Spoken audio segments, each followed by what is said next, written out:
bad. Good evening, everybody.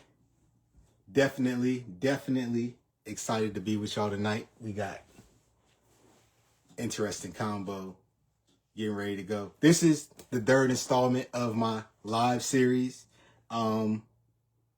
Just bring y'all good conversation.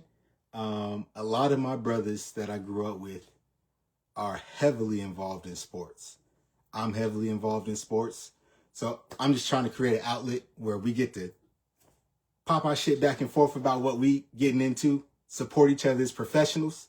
I do have goals. Obviously, my name is Pat Hardy, owner, creator, founder, GamePlan Sports, owner, creator, founder of Good on Good Clothing, owner, creator, founder of PH digital marketing firm. And yeah, I'm just talking to my brothers tonight. I do have an immediate goal. I need some assistance from y'all. I need y'all to follow your boy on this page, Patrick Hardy. It's a digital entrepreneur page. Need y'all to like it, run the likes up. Instagram, TikTok, GamePlan P. Spelt exactly how it sounds. GamePlan P. I need y'all to go follow, like all the videos, all of that on there. I'm trying to do a TikTok thing. I think I got to get like 500 something subscribers to be able to go live on TikTok. I really want to go live on TikTok. I want to go live on YouTube. I want to go live on those platforms because they let you do a little bit more creative stuff with the overlays. I'm sure I could figure it out on Facebook, but I'm gonna be honest, man. Facebook for the old heads. I'm trying to reach the kids. The kids not really on Facebook like that. I need the IG followers up. I need the TikTok followers up. So if y'all can, GamePlan P, find me on Instagram. GamePlan P, find me on TikTok. Let me go ahead and get my brother invited to this live, man. Let me make sure he's here. That way we can get it popping. All right. And if my dog is in here already, go ahead and just send a request to jump on the live and we're going to get it popping too. We'll do it that way.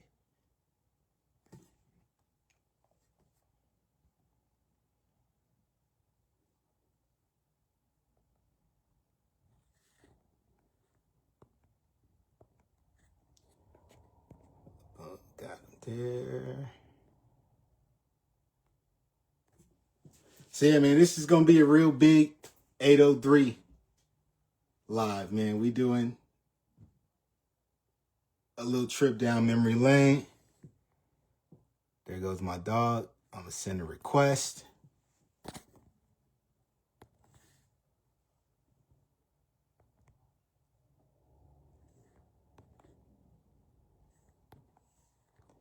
All right, Ethan, if you're on there too, go ahead and send a request to me because technologically challenged on this side. I'm saying to bring them on the video and it's saying I can't do it.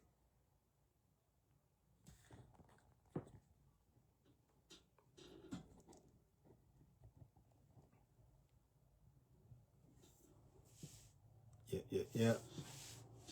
We're going to get into what my dog got going on. There we go. Here we come.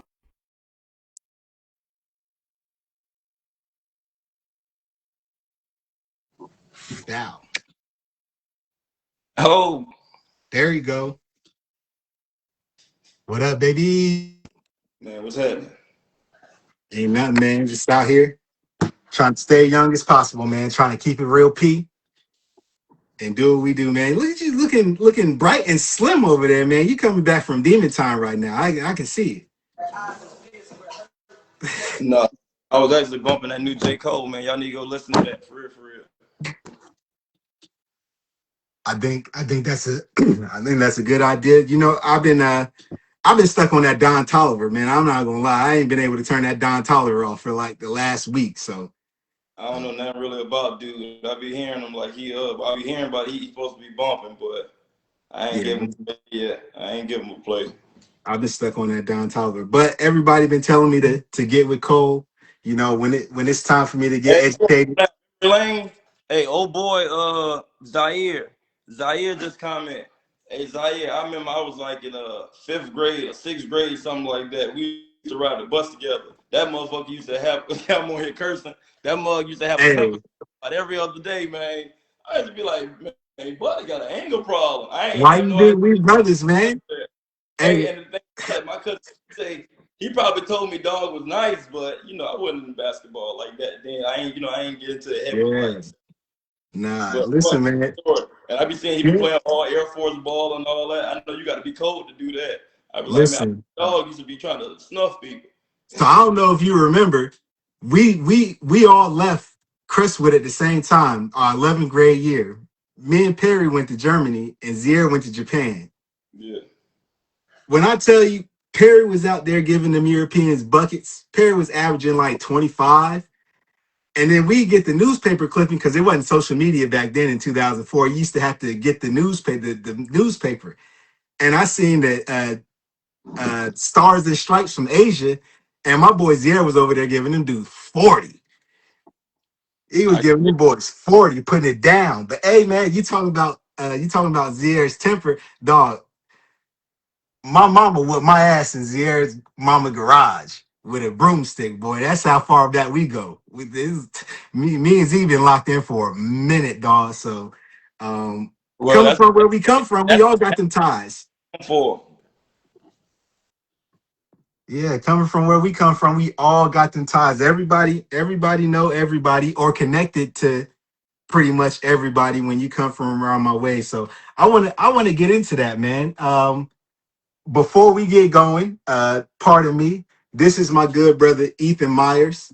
Ethan, go ahead and introduce yourself. What I want you to tell the people is I want you to tell them who you are, where you're from, what you currently do, and then we'll go from there. Well, for the people that don't know, my name is Ethan Myers. I'm from Rembert, South Carolina, or Sumter, South Carolina, or Dalzell, South Carolina. All of them probably about that much apart, so it really don't matter which one you claim. Um, I now live in Jacksonville, Florida. I'm a teacher and a basketball instructor. And the reason why I say basketball instructor is because, with me being a coach, trainer, mentor, all that stuff that goes under the umbrella, man, I'm all over the place. I actually just left the game. Everybody probably was waiting on the live to start at 8. I couldn't start to 9 because I was out there watching one of my girls play. Um, so yeah, man, just your neighborhood hoop junkie, man. I'm in the gym. That's where you can catch me in the gym or the classroom, either one. Gotcha. And what grades do you teach? 6 through 8. I'm an English teacher, but this year I'm actually teaching history. Okay, get the babies right, man. Listen, the Yeah, education is important, man. And listen, I'm gonna just say this for you because you probably can't say it. Preservation of your job. Ethan's job as an educator is to guide your children. They first teacher and they most effective teacher is y'all parents, man. Don't be sending them babies to the school expecting Ethan and his teacher friends to fix what y'all done fucked up for the last 12, 13 years. It don't happen like that. You got to be involved from day one. So if you're not involved and you on this live, I really don't want you on the live. But if you got it, if you want some improvement about yourself and you want to change the trajectory, be involved in your kids' lives. As active as you are athletically, you need to be active academically because the way this game hey, is going, they're gonna need every last piece of a tool they got in the and, toolbox. and just in case my principal see this, he said that, not me. Exactly. No, that's why I said you can't say it. I'm gonna speak for you. I'm gonna speak for He you. said that Like, no, I, we just gonna keep it real because I know from a professionalism standpoint, it's your job to teach, educate, mentor, all of that. But if we speak in societally, that's the parents' job. I got 3 boys, and I'm their first teacher. And while I'm not qualified to be a teacher, I'm probably their best teacher because I have the most influence over their life. So that's not society, is we speaking societal. correct. And yeah. So that's another conversation, another topic for another day. Let's jump right into it. I was gonna start off with we known each other since elementary, but I want to get into the gangster shit right off the bat. I'm gonna hit you with the rapid fire, and I'm gonna put you on the spot. I just need to know you a hooper. I need these questions answered. right now. All right. I don't want no PC answer. I want the first thing that come to your brain. Give me the answer. All right. Here we go. MJ or LeBron?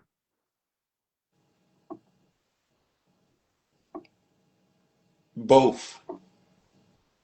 Man, if we had a shot, we had to take a shot. All right. I'm gonna let you live on that. All right. Man, Kobe or I'm gonna tell you something about basketball, man. And this is an educational or an education opportunity for everybody. When it comes down to your lead dog, and we talking about the NBA, and you know people ain't gonna agree with me, but they also don't do their homework as much as me. When you go with your franchise player, you can't go wrong. So y'all done spent all these years arguing LeBron, Kobe, Jordan. But man, you can throw Larry Bird, you can throw who freaking Dominique Wilkins, Luka Doncic. Every superstar gonna be a superstar. What makes them a superstar is because they can average 28 and 6 mm-hmm. with 6 pounds, 6 assists, whatever it is. Stephen Curry, whoever it is, right?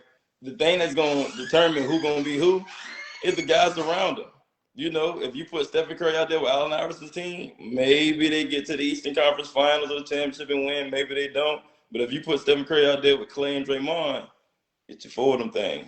You put Oh. one out there with Elgaskis and whoever they, what Booby and whoever he had, he gets you to the Eastern Conference Finals and get the championship. But you put him out there with Wade or Kyrie or Kevin Love, whoever. Mm-hmm. It comes down to me. Mm-hmm. I mean, when it comes down to them goals, I be thinking all them cats goals because you got your franchise player, and it depends on who's around him on how far he go. Once Right. again, with Jordan, we ain't hear nothing about Jordan. He got Scotty. Heck, if Jordan was under the microscope that LeBron was under, we'd be talking about how Isaiah Thomas and Larry Bird them used to bust his Was ass beating and up on her early. Yeah. Yeah. kick his ass and never beat nobody. All right. So the next one. You a point guard, all right, and we're gonna get to your origins in a second. You the point guard, the greatest point guard of all time in the league. All according to your standard. You know, when we go Nah, I off want your standard. I want them you, Ethan Myers. OG standards, they always put winning and changing the game. So if that's the case, you got to give it to Curry. And then some people be like, well, let's just go off what we know, and they want to say Magic, you know, 6'9" point guard. Then you got the little curve. What is LeBron? Is he a point guard? Is he a?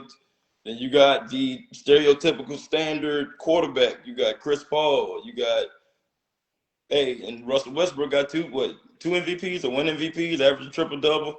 Man, you never know. It's Where like a does little. Isaiah Thomas fit into that Hey, conversation? hold on, it's like a little blur on the jump.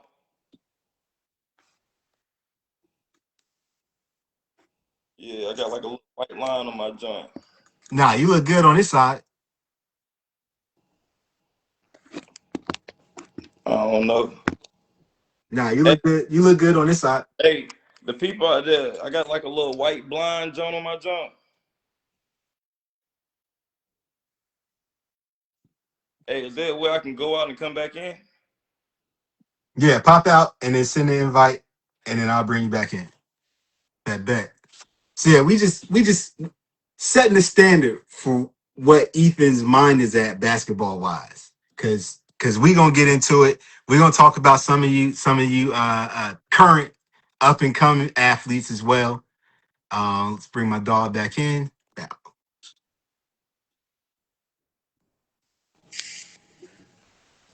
Yeah. get it So right for you?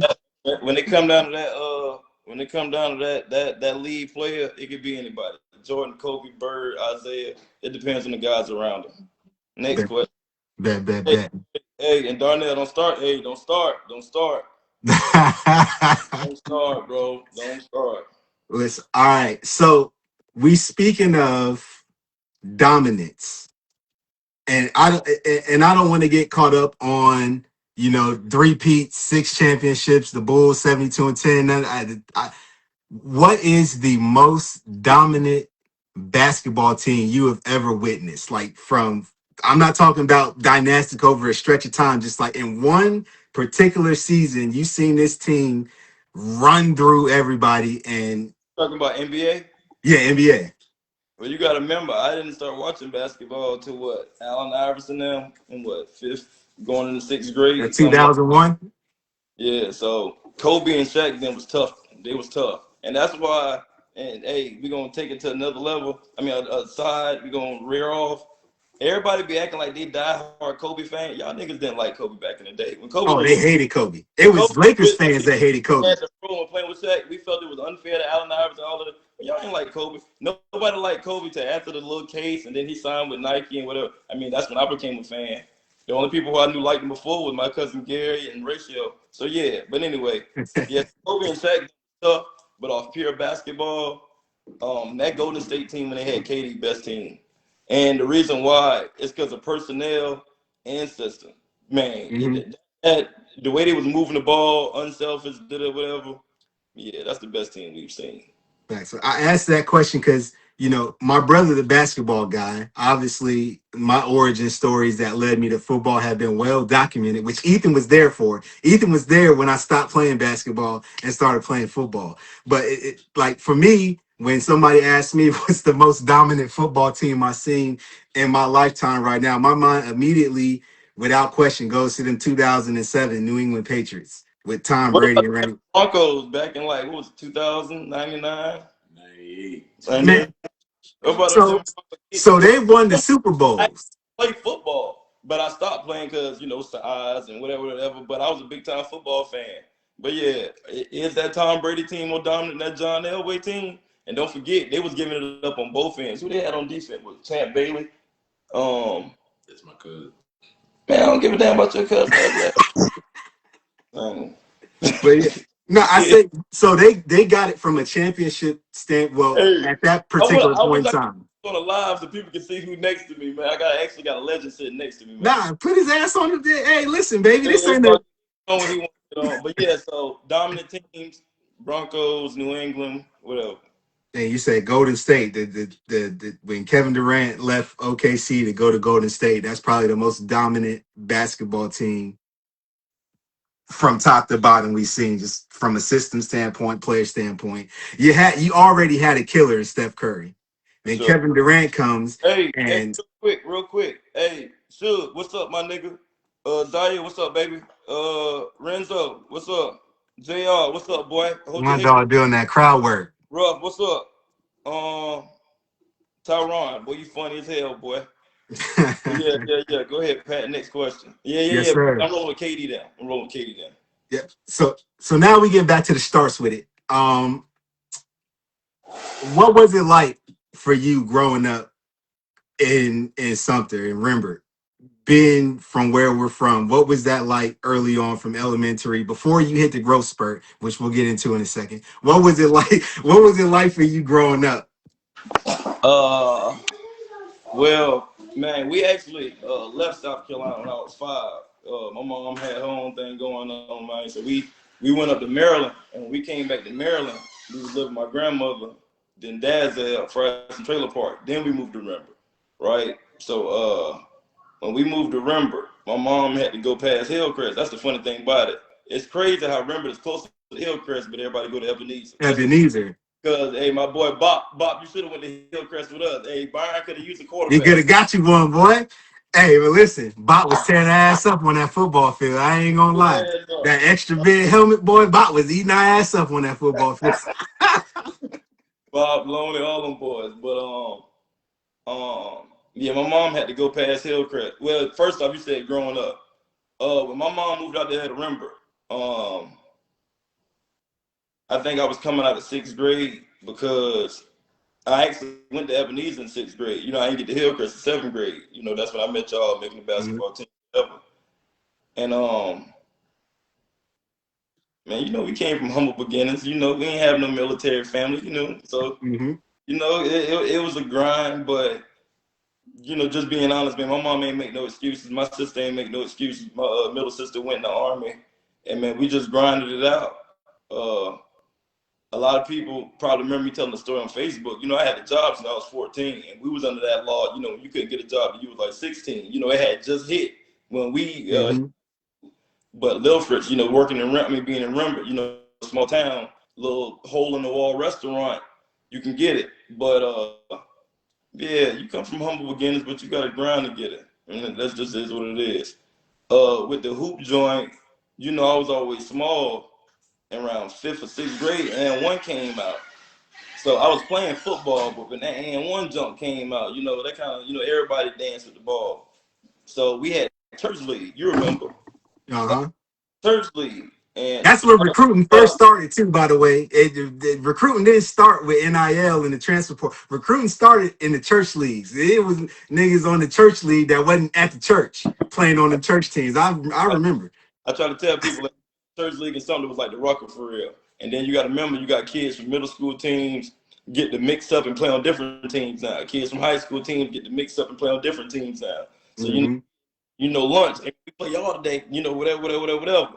But where was I at? And one came out and church league and whatever. So we in the game, and man, my grandma actually made me play for the church team. Like I said, I was diehard football. And then I had a cousin, my cousin Gary Oates. We call him Trail. Shout out Gary Oates. He probably gonna see this, my nigga. Him, Ratio, Buster, that whole giddy up. They played for the older church. So being around them, shout out Jason Wilson. Shout out who else? Coach BJ, the other Coach BJ, the younger one, Coach Alex, Coach Mike. They kind of got us on this basketball thing, right? So man, we end up having the game on Thursday, whatever it is, Patrick. And I'm still diehard football. But I'm not gonna say who it was. I'm bringing it up, right? And only thing I know about basketball, and one, you do the same thing, and one. Man, I go to throw that mug out, and Bob probably remember this because we were playing Bob team. I go to throw that mug out, and whoop, man, why dog done fell? Oh, he tasted it now. You remember how that church league crowd used to be? Man, everybody. Dog, when I did that, and I looked around and saw that crowd, it was totally different from football. Over with. Yes, sir. Kind of helmet, nobody really sees it, whatever. When you get to look at that thing like this right here, it's a whole totally different feeling. And man, I got that feeling, and it's like, hey, grandma, basketball ain't that bad. I like this. And man, it went from there, and just God's grace, and with people, and we're gonna hit on this later.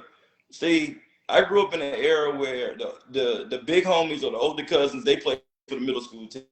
They come home with their shoulder pads. They come home with their team shoes. They come home whatever. And we don't have nothing going on in the country. So when we see that, it's like, man, that's what I want to do. Like, I'm guessing, I remember being Ebenezer had the Converse. Like, what a Converse? But it was team shoes. If you on the basketball team, you had them. Hey, Coach Fullwood kept them boys laced out there. Hey, so you wanted them. So whatever the case may be, next year, 7th grade, everybody got to play middle school. And that's when my mom actually made that move me from Ebenezer to Hillcrest. So I missed football season. Thank God, because I shouldn't have been out there goddamn getting. Hey, listen, before you go any further, so you couldn't play sports your 6th grade year.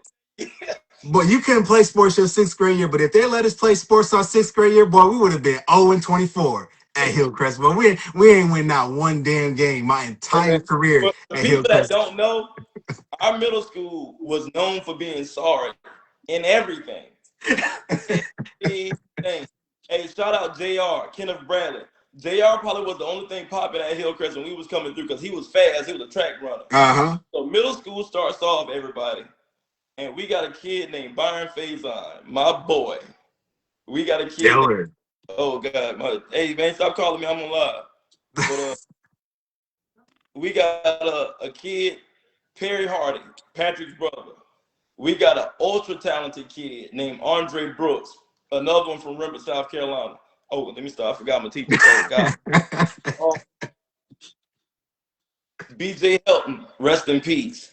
We have a football juggernaut who actually can play basketball. Jay Fitzgerald, his brother, shout out Ryan Queen, the OG, shout out Steph too, who can play basketball. And then you got a couple tiny little 7th graders sprinkled in there. Charles Williams, Ethan Myers, and one crossover. And whatever the case may be, shout out Trav and Chris Armstrong. Travis McDonald, white chocolate. Michael Ballsticker, who we left off. John, my cousin. Chris. Nashawn, who's on that team? I think that's everybody. We covered everybody. No, with Chris. Jonathan Wilson. Yeah, Jonathan Wilson. Coach Gore, Coach Glover, all that. But anyway, y'all. So sad middle school, known like the Bearstein Bear. I mean Sorry. the Bad News Bear. No, but this year, we got a little something. Y'all, we going to play that year. So you got to remember, I'm fresh off the 6th grade and one crossover, make a dude fall. All right, basketball, a little spark. Y'all, why this sorry middle school team end up making it to the championship? And the thing is, we knew it was, 3 good teams, really 4 good teams. It was us, it was Chestnut Oaks that sat at the top with Coach Lee Anderson. We're going to get into that later. Ebenezer that just had crazy athletes. And then you had Manning, crazy athletes, right? We all played in the Christmas tournament.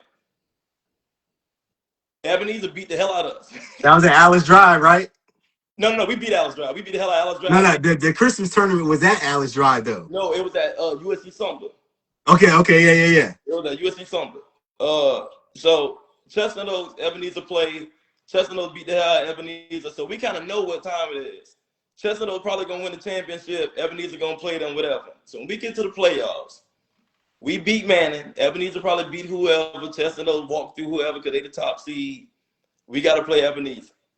So this pretty much looked like the game we going home. You remember, Patrick? I was taking score, brother, and changing the scoreboard. Ebenezer has Sean Jenkins at the point, Derek Loney at the 2, Nummy at the 3, with Wayne, Keyshawn Green at the 2, freaking Matthew Gary at the 5, and Deion Singleton Bob at the 4. Y'all, that all 5 of them made varsity like them great. But let me tell everybody on this live who's watching, when you got Byron Faison, you got a chance. And Andre Brooks and them little tiny Mike, Charles Williams and Ethan Myers, you got a chance. Hey, let me pause you real quick. In the Christmas tournament, they beat us at our house, and this is the 3rd time playing them, y'all. We just knew we was gonna lose, but God has a way of shining on that underdog. So, man, we in Ebenezer down to the wire, pulling it off. I do something that's trademark, right? You know, I'm a 7th grader, about this big. I get in the game, right? And it's clutch time. I don't even remember how I got in the game or why I got in the game. Like, you could have brought in anybody. So, anybody. I think it was a foul situation. If I remember correctly, I think it was a foul situation. Could have been. Coach put me in the game. Everybody remember back in 2000, what was that, like 2001, 2002? You know, them 2000 guards, they had this little thing. They slapped the floor. God bringing it up to him. Plug up. And Deshaun probably about that much taller than me. Dog, I done run out there, slap the floor. Nigga, what we doing? What we doing? What we doing? Deshaun looks at me laughing. Why this cat go around me, try to pick it up? I done pluck it. Pokey. Somebody lay it up. Oh, boy. We out. We back, baby. Man, Coach Gore stuck my ass out that game so goddamn fast. Oh, man. So for what people don't know, that's our championship right there. Hey, that's it. Hey, we won the championship. That picture's still hanging in that gym. Now, I'm going to tell y'all something. And for the people back in South Carolina, y'all know who Coach Leander Anderson is, one of the GOATs. Y'all know who Zion Williamson is. Y'all know their relationship all this time, all that great stuff. Well, at this time, Coach Anderson is the head coach at Chestnut Oaks Middle School. He has a son that plays varsity football at Sumter High, Leander Anderson Jr., who went on to go to UCF, play in the NFL. He also has a son, Rico Anderson, who's the middle school 8th grade point guard of that team. He has JaVar McClary, Kelton Tyndall, a few more other guys we can name, Dominique, rest in peace, Dominique. And Coach Anderson is like me, or even somebody completely, better than me. You know, he played pro ball, whatever. So Coach Anderson has an understanding of basketball where we from, guys don't have, guys don't understand.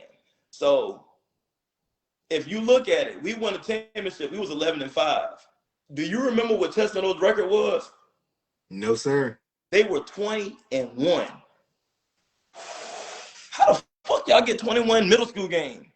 Because Coach Anderson knew, man, Coach Anderson had them boys going to Columbia to play, Green to play middle school game, because I know what to do. Man, scrimmage games, all that. Because remember, he had the Adidas AAU program.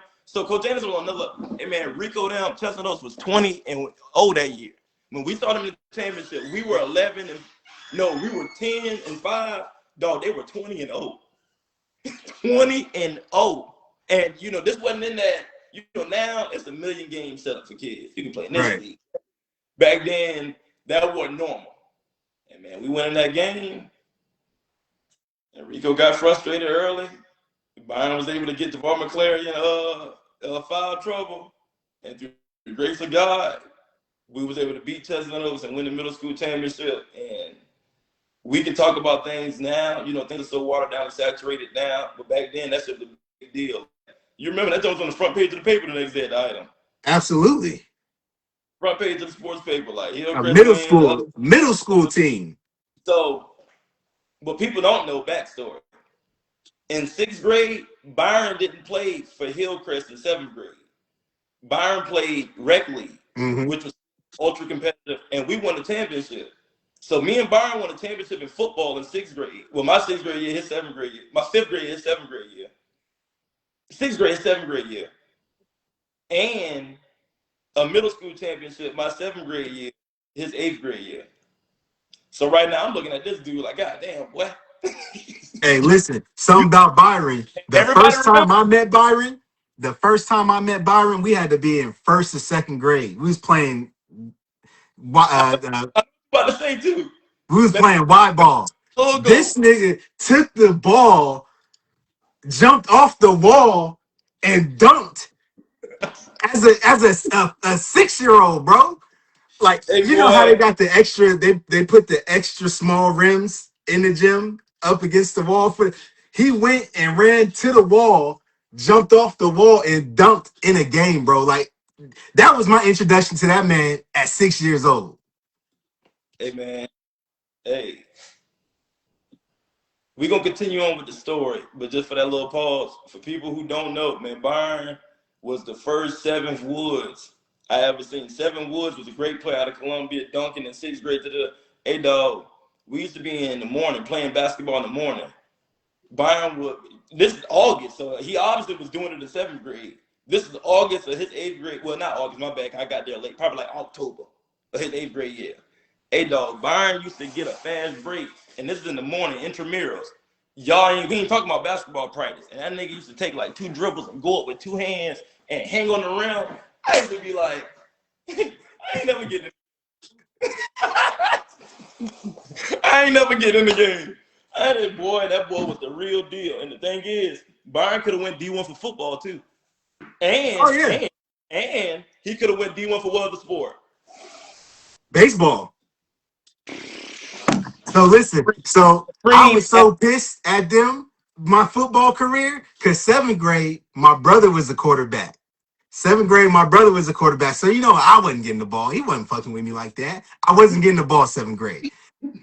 I think he was the first Cam Newton, Michael Vick, Lamar. He took the ball and pulled it from me. I was a running back. He pulled it from me and he ran and took my touchdowns. But so Perry was my quarterback 7th grade. Byron was my quarterback 8th grade. And just incredible athletes, bro. Incredible athletes. Hey, so going forward with the story, shout out my nigga Bob. Win the middle school championship. That heightens your basketball urges, juices, whatever it is. And went on to play church league that year. And now, like I told you, I remember 6th grade, the N1 crossover. I finished that year. I think I made like all-star for church league. So now, like, you kind of like a church league name now. And pause that real quick. Because right now, at this particular point in time, you still 4'3", 4'5". I don't know how small you was at that point in time. 9th grade, 4'8". And see, that's what people got to tie in. I went to high school 4'8", so at this time I'm probably like 4'6". Hey y'all, and the people from Something to Watch, and they know like I've always been a demon on the court. So y'all already knew once God gave me some interest, if He ever gave me some interest, yeah, He was definitely a college player. Bro, how do you focus and continue to stay motivated playing ball when you the shortest thing moving on the court? Like, you see, Andre how tall was Andre in 7th and 8th grade? 6'2". Andre was 6'2" in 7th and 8th grade. He was the first dude. Him and Byron was dunking in 7th grade. 6'2". Man, I remember Andre slapped me in the back of my head when we was in the room. You know how we used to be in the little room doing homework, and Coach Gore, everybody wanted I'm a Duke fan. Because my middle school coach used to show us Duke tapes before practice. He can attest to that. So Jason Williams, Trajan Langdon, and then I started liking him. But man, Andre slapped me in the back of my head, man. And I ain't even cried because it hurt. I cried because I was embarrassed. And Andre, when we get home next time we hang, I'm going to hit your ass back. I'm going to hit your ass back. Hey, I ain't never bring up that story, but I'm bringing it up now. I'm gonna hit your ass back when I. That was 24 years ago. Hey, I see that Calvin, Club, Horatio, go ahead and square up. Just because I'm telling that story now. But anyway, so now Church League is a big deal. But you got to remember, in Church League, that District 17, something, the high area, they got a little point guard developing. You know, behind Byron, motherfucking Derek Hasty. Mm-hmm. So, Church League, 7th grade, is me and D. Hasty. He got his team, I got my team. His team a little bit better because, of course, his dad got the AAU plug. He got the AAU boy. I just got me and my niggas. So that's a battle all year. And, man, you just fall more in love with basketball, man, more and more. And then in the 7th grade, I started AAU with Coach Anderson. And like we brought up the story earlier, Coach Anderson is the reason why I do everything I do now. When I met him, man, the rapport, the charisma, enthusiasm, religious, stern. Man, Mm-hmm. Coach Anderson, hey, we can talk about some people and we'll get into it on here, but man, Coach Anderson was everything to me and a lot of kids. And when I met that nigga, I kind of felt like I found my calling because I knew what I wanted to do. I wanted to be what Coach Anderson was to us, to kids in the future. So I So, always wanted to, like, after that, like I met him in the 7th grade. Like ever since I met him, I wanted to be a teacher. Well, I wanted to be a coach. I didn't know I wanted to be a teacher. mm-hmm. I wanted to be a coach. And yeah, man. And Coach I see. Anderson. So more on Like, that. So Coach Anderson is there. Who were the people who influenced you the most to develop as a player and as a person in the basketball space? well, Coach Anderson was the main, and right now we would call him the main trainer, AAU coach. But remember, he had Coach Walter Bowman coaching under him. He had Coach, man, what's Coach Moses' first name? Mark Moses. He had Coach Mark Moses on him. Ricky Scott was under him, then moved over. Coach Brown wasn't under Coach Anderson, but they just So knew each other. Brown. So Coach Anderson would bring the JV boys. Coach Anderson would have Rico them and they Lockhorns or whatever it is. But Coach Walter Bowman, a lot of people don't know, but a basketball GOAT. He was my 12U because they didn't go by grade then; it went by age. Mm-hmm. He was my 12U coach. So, like I said, Coach Anderson just having that charisma. He introduced, cause you know, Church League coach, prime example. And Coach Gore, if you see this, we love you, but you ain't know nothing about basketball then. You ain't know nothing about basketball then. And a lot of coaches and I, because we South Carolina, we're football state, whatever. They don't know nothing about no basketball for real. Coach Anderson knew about basketball for real. Mm-hmm. So when you talk about drilling and getting better and player development, like when you introduced me to that, like working on my game, dog, I used to do that shit with Coach Anderson, then come home and teach it to my cousin CJ. And CJ ended up being on that Something High state championship team. And I got another cousin, Jamal, that I used to come home and whatever, boom. So when people talk about me being a trainer and man, I actually did that jump. Started from. And we were like 13 then. Yeah. Hey man, this is how Coach Anderson do it. This is how you got to do it. So whatever the case may be, yeah, man, everything Coach Anderson was, man, I wanted to be and more. And through the grace of God, I actually was able to, become, whoever you want me to be. Gotcha. I was gonna say something else. So Coach Walt, man, Coach Anderson ended up, having some things going on, and he ended up leaving, going to Florence, and then him and Zion, and then they went to Spartanburg, and they kicked it off and got it cracking how they want to keep it cracking. Coach Walt was the one that when I got in my trouble, because I got in some trouble, Mm-hmm. man, but that's further on down the road. But go ahead. No. So kind of fast forwarding through that.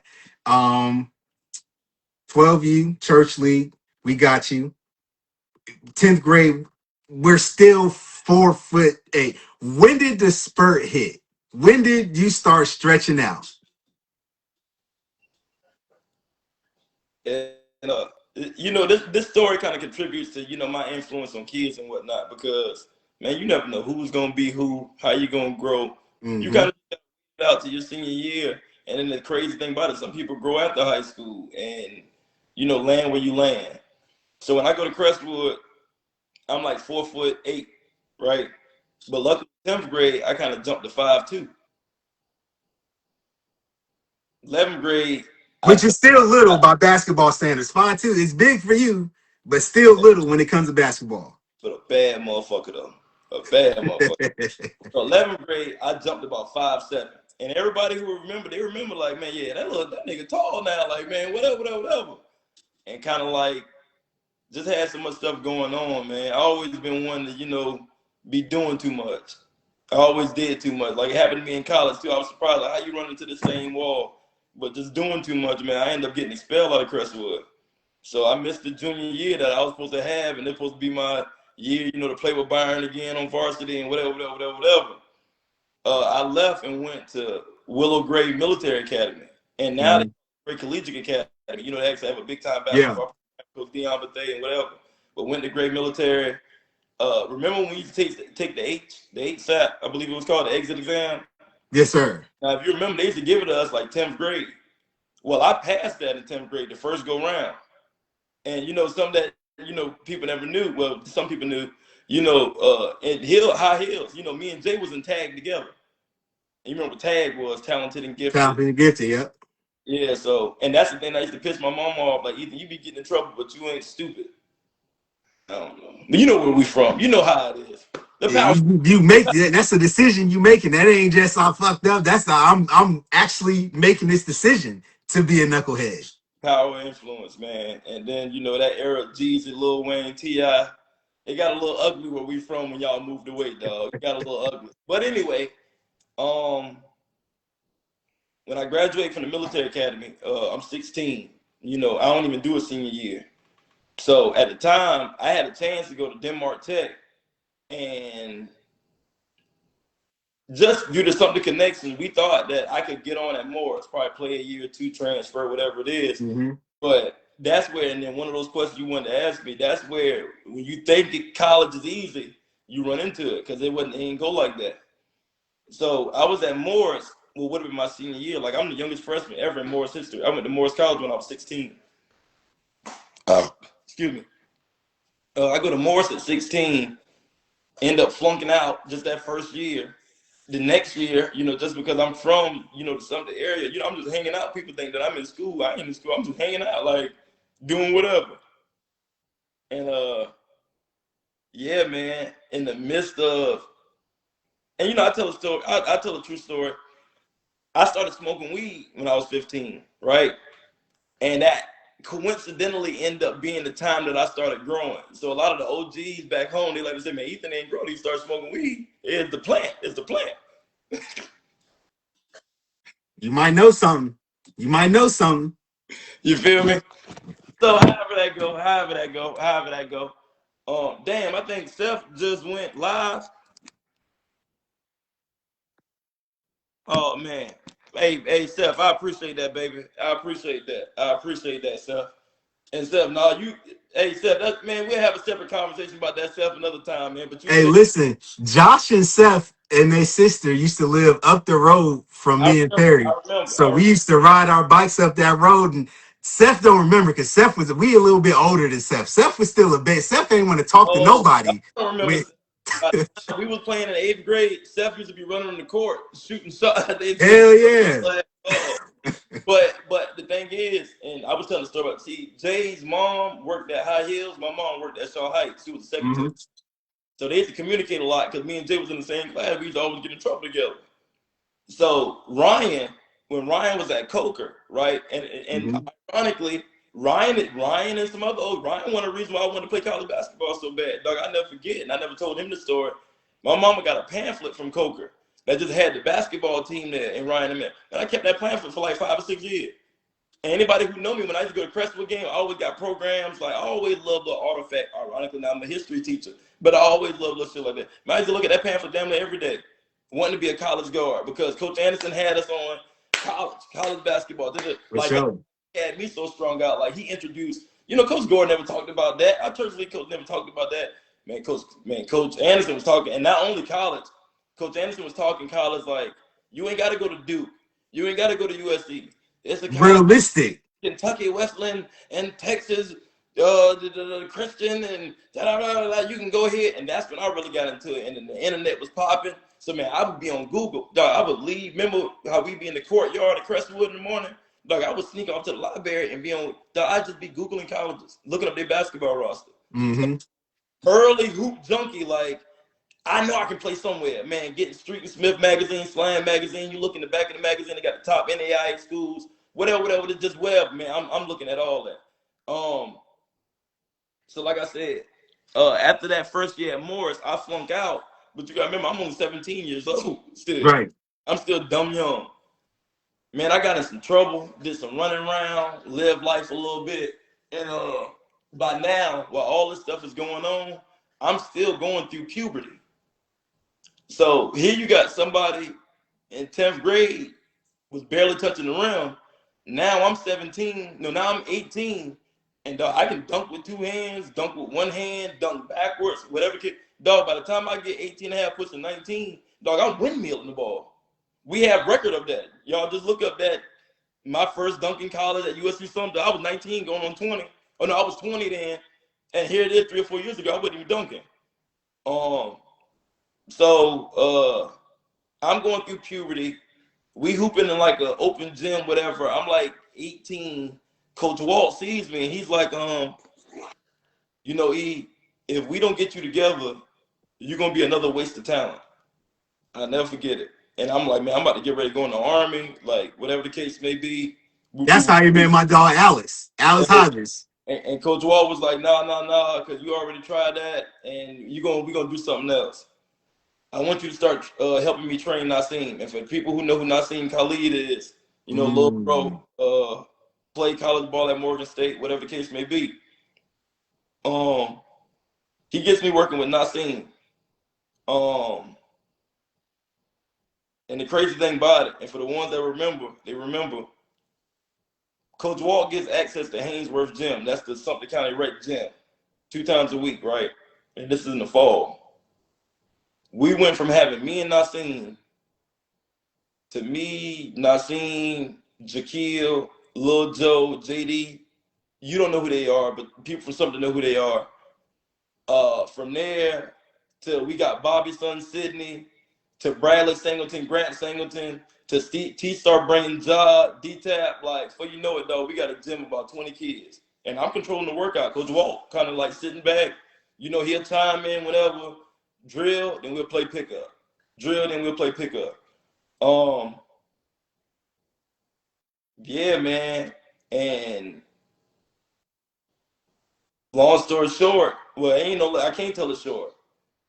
Coach Walt had a trick up his sleeve. That summer, the kids had played AAU for the Sumter 76ers. It was Jarvis Johnson, Grant Singleton, Jarrell Kelly, Devontae Pack, Ja Morant, Nassim Khalid. These boys were playing in 11U, and the only one 11 was Jarvis. Ja was like 9, Nassim was like 8, Jarrell was like 9, like whatever. Well, Coach Walt connects with the guys from Columbia, the Carolina Ravens. Now, what everybody knows from the Carolina Ravens was Byron and Mike Holmes played for the Carolina Ravens. They the Nike team out of Carolina. So when Coach Walt said he didn't connect with them, we about to join them. And it's a big deal. Like, so the boy might be playing for Nike? Yeah. So we started a training joint. Ironically, me doing the training with the fall, then they start doing like getting ready for fall league, whatever, simultaneously, right? We taking Jarvis, Jarrell, D-Tap, Ja, Grant, Nassim. I might be leaving somebody out because we started bringing Tiller later, Andrew Tiller, and whatever it is. Now, this is the thing, right? We driving these boys. We going around picking these boys up from their house twice a week, sometimes 3 times a week. Me and Coach Walter Bowman. Picking these boys up, taking them to Columbia. All of them are the starting backcourts of that team. Jarvis is the starting point guard for the 11U because it went by age. So this when AAU went by age, not grade. 11 On that team is Jarvis, Keenan Black, Seven Woods, Madison Cone, man, what's Chris' last name? Christopher Pam, Jordan Bruner. Man. Yeah, they had it going on. Like, I got pictures, man. Them boys just look like Ohio State the way Deion had them outfitted. They had the fresh LeBrons, the long shorts. Remember Ohio State had the tight top, the long shorts, and then you had the Nike Elite socks on the black back. This back when John Wall was at Kentucky. Oh, yeah, they suited. So Jarvis is the starting point guard for that team. Ja and D-Tap are the starting guards for the Tenue team with Tyreek Simmons, Dontrell.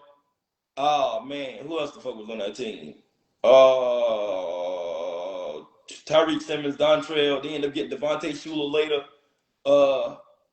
The Tenue team, no, Jarvis was 12U, John 11U. The Tenue team, Nassim and Grant are the starting guards with Khalil Robinson, Jaleel Robinson, Jarrell Kelly, Jawan Gary. No, Jawan was 9U.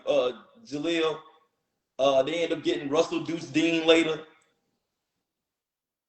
No, Russell wasn't on that team because we still talking about Tenue. Khalil, Jaleel, Grant, Nassim. And this is their story, but to in your By the way, story, you still ain't hit college yet. You still hey, haven't got to college yet. hey, you do know everybody I'm naming these kids that I'm coaching? Well, I'm helping Coach Walton coach. I just named like 20 kids. All of them went D1. Every last one of them went D1. Y'all see me with kids and whatnot because I knew these boys back when they was babies. Back when they was babies. And we took all three of these teams. I ain't even named the 9U team. Ja them did okay. Nassim them, 5th grade team did okay. But the 4th grade team had Nassim, Tommy Bruner, Trey Jackson, Jawan Gary, Freak, Waylon Napier, like, oh my God, loaded. Oh, Russell Jones. And this is gonna go to a later part of our conversation about development. Don't forget DJ Sinkler. Don't forget, yeah. I hope I ain't forgetting nobody. I said Jawan, Waylon, DJ, Tommy, Russell Jones, Trey, Nassim, Russell Deuce Dean was on that team. Man, just loaded. All these guys, Division I players. Every last one of them. So Pete, I know you want to get to the joint, right? I'm not in school. Coach Wall actually hooks me up with a little job. We doing security at the USC games. So that's actually like a big thing. Like I got to see Tebow, whatever. And we doing the AAU thing with them. But they ain't kick off yet because Christmas ain't even hit yet, right? So we taking these boys up there, and I hope everybody got to hear this part of the story. We taking these boys up to practice with the Nike team 2 or 3 times a week, right? You got to remember, in the beginning of every practice, they let me do about 10 to 15 minutes of ball handling. After that, you can get your silly ass out the way. We about to coach for real. So after a while, I get bored, and we used to practice in Keenan's gym. We used to practice at Keenan. Keenan has a small gym. Keenan has a big gym. Keenan High knows that. Now, seeing them, and I'm talking about they in the gym, Seven Woods, the Phenom, Jordan Bruner, all of them in there getting it in the small gym. When you go over to the big gym, you got to remember, we got the 17, 16, 15U in there. Eric Washington, Cam Dunnigan, Travis Hammond, who else was big time there? Everett Golson, the quarterback from Notre Dame. Bryce Johnson played for North Carolina. Jarrell Adams played for USC Gamecocks. The works, Fred Madison. And all these boys, man, all these boys are top in the country. From 17, 16, 15U to the little babies, right? Well, when they having practice, D Brooks, I left off D Brooks hot. They ain't got about 8 or 9. Hey, E, you want to run? Whatever. Damn right. And at this time, I'm still gritty. I still got it on my mind. Like, I'm saying I still got it. After you play college, you lose your spunk. Now I'm like, well, I don't want to play no ball. But at this time, I'm still, come on, let's hit. Well, you got to remember, dog, like I ain't no slouch. And I'm older. The talent different now. Dog, I'm getting fast breaks, dunking, break a dude, whatever. So after a while, Dion like, hey, yo, Walt. Because remember, it ain't like I'm 23. I'm only 18. Y'all 17, 16. These are the best players in South Carolina. Mm-hmm. Ed Stevens was young then. Eric wasn't there then. That's it. So whatever the case may be, Dion holler at Coach Wall like, yo, he ain't in school or nothing, like whatever. So Coach Wall, we working on it. Whoop-de-whoop. Dog, why ironically, that night, Phil Morant, T. Morant brother, he called us talking about Ja and how he developed it. Well, he called Coach Walt. I'm just in the car, speakerphone. Phil remembers seeing me play back when I was younger. They used to have a little tournament battle on the hill. I cooked niggas, all that good stuff, right? So Phil like, yo, that E in the car with you? Yo, where he at? Like, where he playing ball at? I'm like, nowhere. We trying to get him on that. I swear to God, true story.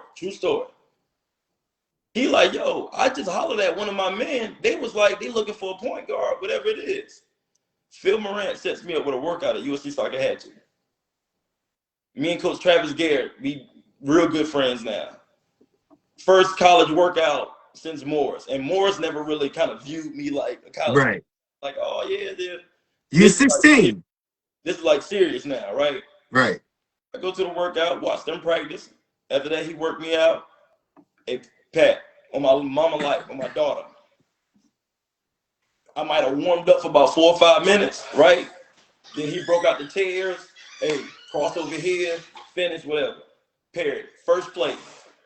Nigga, I put that crossover in that chair. When I tell you I damn near jumped from the free throw line, I showed that nigga everything. I got all this now. Man, coach, I went through the workout. Anybody tell you, like, man, I can do anything. I got handle. Back then, handle, long ball, J ball, mid-range, pull up, whatever, right? So dude ended up, for what we know now, offering me on the spot. Mm-hmm. Right? At that point in time, the way the game went, word of mouth kind of got out like, yo, it's a yellow nigga in South Carolina. Like, dog, from there, I got to work out at Benedict. I got to work out at Allen. I got to work out at Denmark Tech. Ran through all of them. So let's say if times are now, but back then, here you go, Ethan, you fresh off a weed charge. Well, about 4 or 5 months later, you can post, just got offered from USC Soccer just got offered from Benedict College, just got offered from Denmark Tech. So, funny, okay, how about this, right?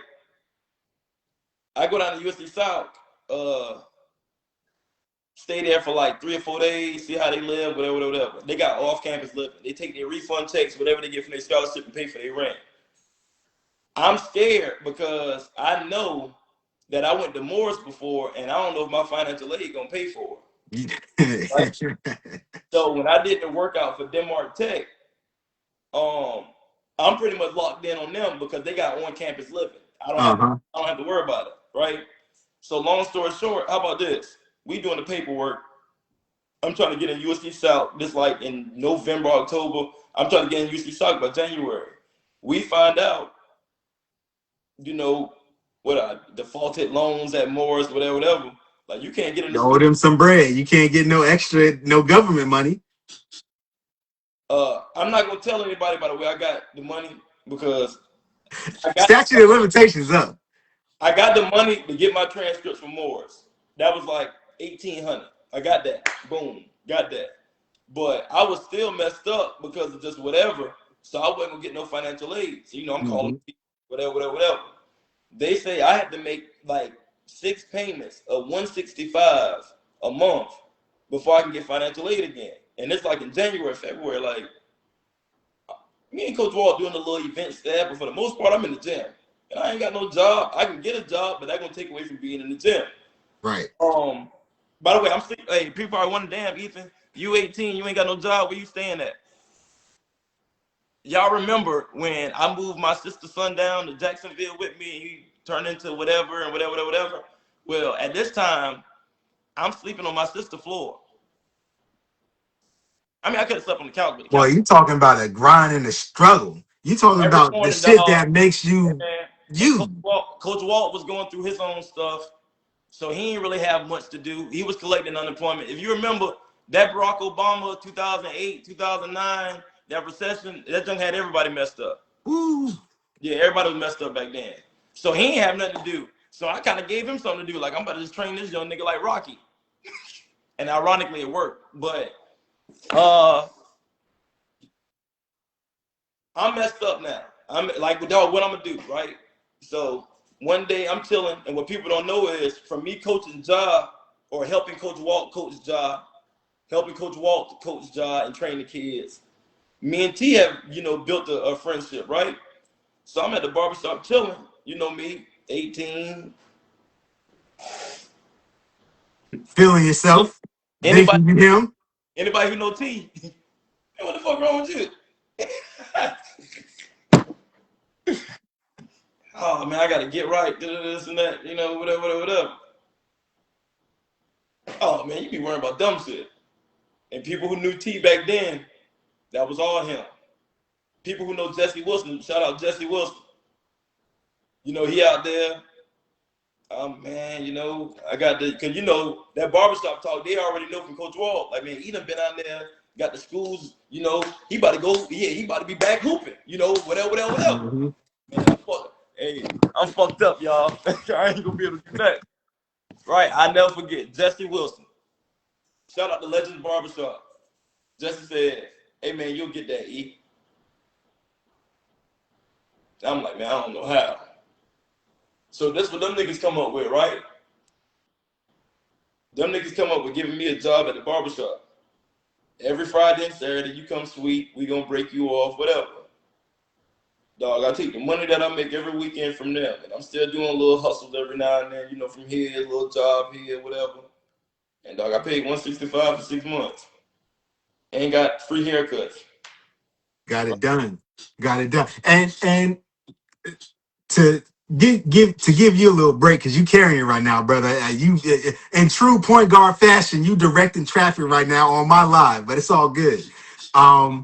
What you describing and what you're going through is that mental toughness that actually helps high level athletes break through and separates athletes from different tiers, right? Because obviously you got to have the talent number one. Like you cannot overlook the talent. But when talent and everything is equal, it's that mental, the shit you've been through, how you came up, what you've been through to get where you going. That's the separating factor. So now again, we still not off to the races in college, but you have built calluses from grinding and living the life the way you lived it from 16 to 18, 19 to get ready to go on this journey, which brings us to now that we got the money and we paid the 165 for 6 months, that puts us in position to be where now? You gotta let me finish the story, baby. I'm giving it back to you. There you go. So y'all peep this, right? So these dudes give me the job at the barbershop. I'm sweeping hair every week. And I'm so into it. I'm trying to learn how to cut hair. I'm thinking I'm gonna go JUCO. I might be cutting people hair. Whatever, right? So we get, and it started like January. We get to like June and July. I got stuff situated. I had to call Coach Garrett. Coach Garrett, I apologize for this again. Hey, we got the little white bar across the screen again. You good on my side. You good. You Yeah, good on my side. we got the joint going. I gotta call Coach Garrett, let him know, like, man, I'm gonna go to Denmark, whatever it is. Dog, how about like July? Denmark's coach get fired. So we know what that means in the college world. Whole shit flipped upside down. Record scratch. Dog, I'm supposed to leave for school in August. I can't call Coach Garrett and be like, hey, I know I said I wasn't coming, but I was playing. Can't go to Benedict. They actually had Day. Shout out Day. First team all conference, whatever it is. Messed up, right? So dog, I spent like all August trying to figure out who's going to be the new coach. Like, what are y'all doing? What are y'all doing? What are y'all doing? Now, I'm not scared because the biggest part was getting my financial aid back. Once okay, so by now, everybody, I'm 19. Now I'm a big dog. I can dunk that bitch however you want. I'm like top level talent. I'm gonna make a college team for sure. For sure. I'm different. By now, you know, Byron's playing at you. Oh, I left out a part, but I was gonna say this. While I'm working in the barbershop, I meet the OG Carl Faison. Now I always knew Byron's dad, because like y'all remember me telling y'all, me and Byron always played sports. But I always knew Byron's dad. I didn't know Carl Faison in himself as a friend, brother turned uncle, whatever. When I meet Byron's dad, seriously, he's amazed at me just being witty, taller, you know, grinding to get myself back into school. So Byron's dad started fucking with me tough. So y'all, while I'm getting ready to go, Byron's dad would come to the barbershop and be like, yo, E, you know, Byron playing tonight at USC Aiken. Byron had transferred to USC Aiken. You rolling He with me? went from Winthrop to USC Aiken. Hey, you rolling with me? So Byron's senior year, I went to like all the home games. Coming back home, Byron's dad breaking down the game. So when you talk about getting a basketball education from Walt Bowman, Ja Morant, early Lee Anderson, Carl Faison, it's only right that boy be teaching kids the game. Everybody who don't know them, those are goats back where we from. So anyway, I spent all August trying to get in contact with whoever Denmark Tech's coach is and whatever. I finally get it in like September. Randall Proctor. Shout out Coach Proctor. He know how I feel about him. Love you, Coach, but you did some dumb shit and you got bit in the ass for it. That's why USC something we got on y'all ass that next year. The game is the game. The game is the game. Yeah, but anyway, get in contact with Coach Proctor. Coach Proctor, well, yeah, any recruit for Coach Roundtree, I don't know about it. You know, you got to come down here and work out, right? All right. Coach Walt had already drove me around to so many workouts and stuff. That ain't nothing new. I can go down there. Like I said, I got the talent. It's all good. Well, come to find out, he wants me to come work out on a Monday, and Coach Walt had to do something. Like I told you, he was getting his own hustle going. Coach Walt had to do something to go make some money. Well, I don't have a ride. For the people that have been watching, y'all know as I've mentioned that God has a way. God has a way. Trust me. Anybody from something to know, on Mondays, barbers don't work. So we come home from practice, and you practice on Sunday with Ja them. You know, whenever we drop Ja off at T House. Long story short, sometimes I'd be the one telling Coach Walt, come on, let's get out, let's get out. Because anybody who knows T, on Sundays, he got football Sundays. They all in his garage, almost like this, where he had turf laid down. We called it the hog pen, talking trash, playing cards, chilling.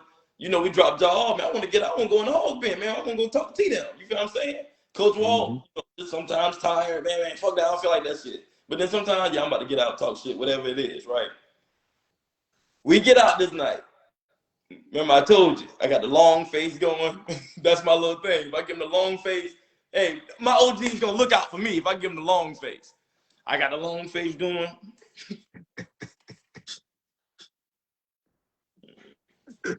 Man, T-Day, what the fuck wrong with you? Man, I'm supposed to go down to Denmark, work out tomorrow with Coach Walt. He got to do something. Da-da-da. I swear to God. Hey, man, I miss the old T so much. And for people who watching, it is what it is. I miss the old T. T said, motherfucker, that ain't nothing. Said, I ain't doing nothing tomorrow. Goddamn, we gonna try the Cutlass.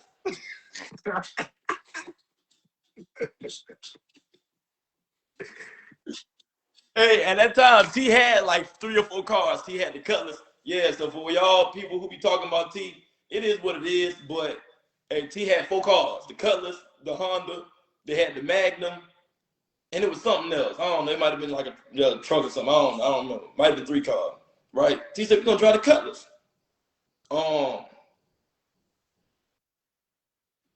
So Coach Walt takes me to my crib, right? Drops me off, all right? You know, hit me up tomorrow, let me know how I go, whatever. I get my bag. Matter of fact, Coach Walt left. T took me to my house. My sister had lived probably like 7. T lived in, for people, South Carolina, T lived Wichita. My sister live in Covers too, little trailer park, whatever. T take me, get some clothes, come back to the crib, right? Come back to the crib, and this wasn't a smart idea, but it worked out. You know, T, you know us, country. We don't have social media back then like that. You getting ready for tomorrow, T got me doing push-ups. You don't supposed to be doing push-ups if you got to work out tomorrow to perform. But T got, he's flipping the cards. 9. I'm knocking them bitches out. And see, it's T, Verge, IJ, might have been somebody else. You know me, I'm sure I'm getting ready. And y'all know, because at this point in time, T them had their little tournaments they used to put on, so the hood know I can hoop. They know what it is with me. Mm-hmm. I'm doing my push-ups, I'm getting ready, whatever. Wake up the next morning, they take Ja to school, whatever. I'm getting right, put my stuff on, T come back, getting ready, whatever. Next thing you know, T get a call, right? Oh, whatever. Ja sick at school, ironically.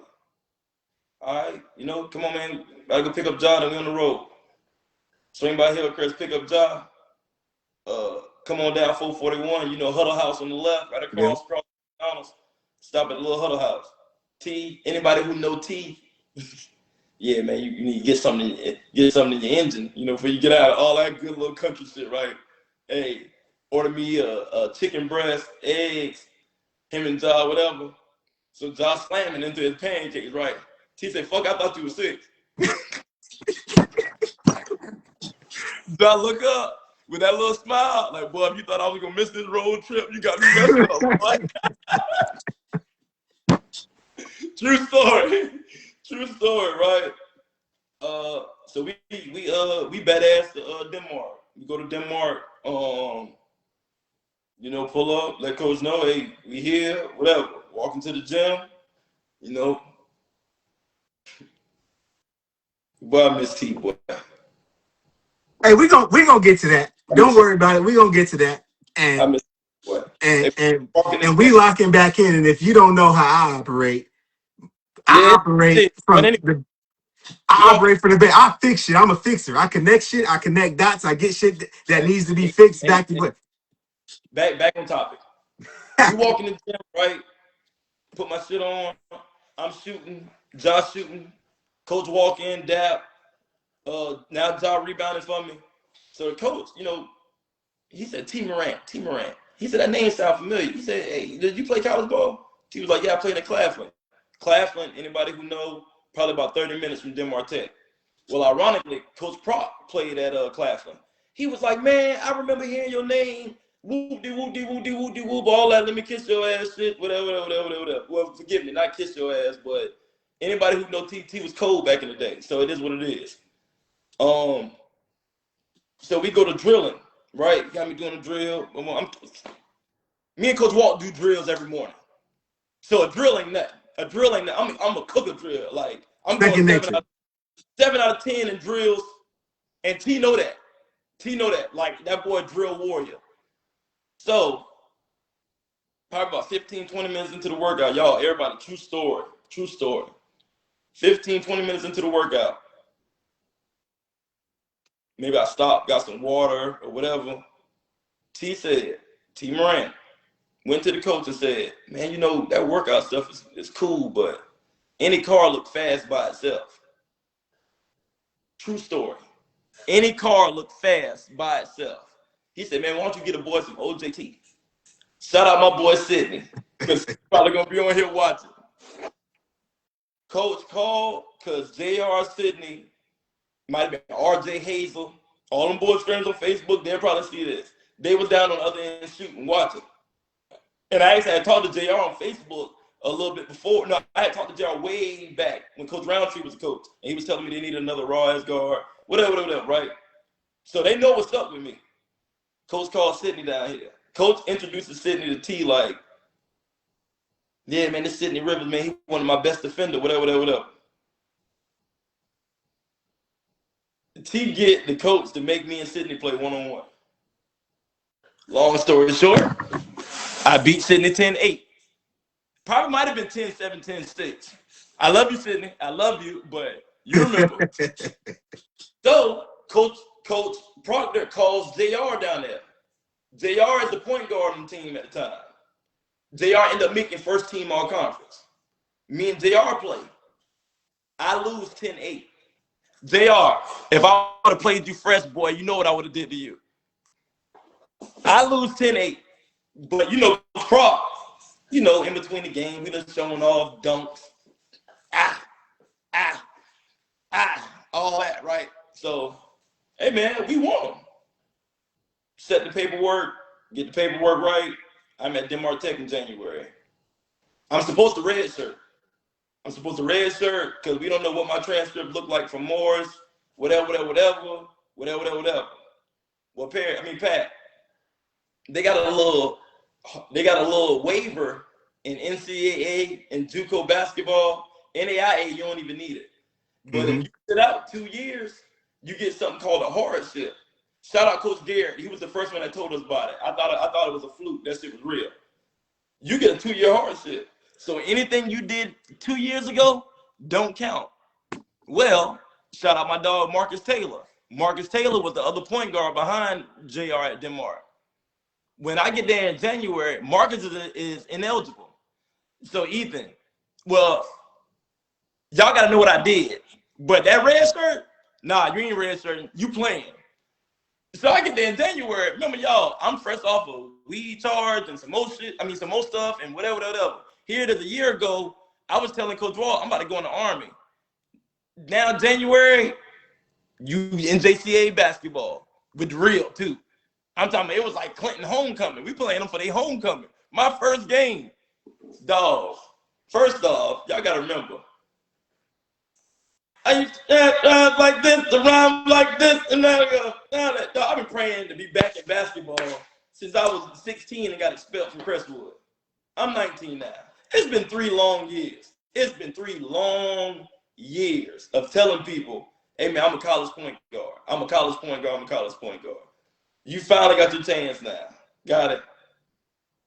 Coach then gave me my box. Got my Adidas Pro Models in there. Yeah. Got my jersey. I had number 45. Ugly numbers. Ugly ass number, boy. Hey, I'm sending pictures to T and Coach Walt. You know me when I come back like Jordan Wearing the 4-5. Games with you. Hey, but hold up. A point guard wearing 45, dog, that's nasty work, bro. That's nasty. A point guard wearing 45, dog. Hey, that's low-key disrespectful. No. Really, if you didn't know anything about the 90s, that's kind of cold, but that's a separate story. 45. Hey, I don't give a damn. If you Google me, you can see my name. I'm playing ball. Can't nobody tell me, hey, man, look here. So, anyway, and what made Denmark Tech so crazy, Coach Roundtree had them niggas at Nike, so they had Nike jerseys. But Coach Randall, Proctor, whatever, had us in Adidas team shoes. Anyway. Man, Pat, that first game, my bad, y'all. For people who don't know, I played Perry. So I'm but also people who don't know, I'm a twin. So this shit been happening for 37 years. It's all good. Yeah, my dog a twin. Me and his brother played together. And I'm just saying, Perry, pass me the ball. Now, even back then, I was Perry Pat. Even back then, that's what it was. So, yeah, I don't be tripping. Hey, we're going to change that to Pat Perry. Nah, hey, listen, bro. It's too long. It is what it is at this point, man. I know you talking to me. Yeah. So, man, we played that first game. We playing Clinton. It's like some type of special HBCU homecoming, JUCO, annual, whatever, right? Man, go through layup line. Yo, I'm really playing college ball. Like, yo, this shit crazy. Like, wow. Game tip off. About 4 or 5 minutes into the game. Ethan. I know I look like I'm cold, but what y'all don't know is I haven't really played in like an organized game. Like I played in men's league and whatnot, but like a shot clock and I'm a little nervous. Nobody know that though because in practice, hey man, I never forget it. When I got there in January, we actually had an ice storm in Denmark, right? Coach called practice. Like, man, y'all ain't got nothing to do, man. Let me get y'all that doing whatever. Dog, I showed out on that mother. Like, I'm talking about dunking. JR, remember, I ripped him, dunked the ball. That next week, JR got on my ass. But just that night, I killed him and everybody else. But anyway, dog, I check into the game. And anybody that play basketball, they already know what it is. You know, you bringing it up court, you got a certain time limit, right? Man, I get it. Man, dude, pick me up full. Man, zigzag drill. Boom, boom, boom. Coach, flex. I get ready to call flex. Man, I look up, y'all. I swear to God, it was like 9 seconds left on the shot clock. God damn.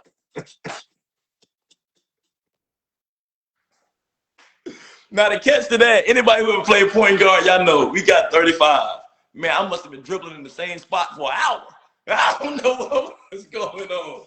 All I know is flex. Man, I look up, we got like 9 seconds. Oh, let me get this My ball. dog was locked in. He didn't even see the ref was over there going like this, counting them down. My boy. Hey, boy, that freshman year at Denmark was rough. And I went through a lot of, I ain't go through a lot.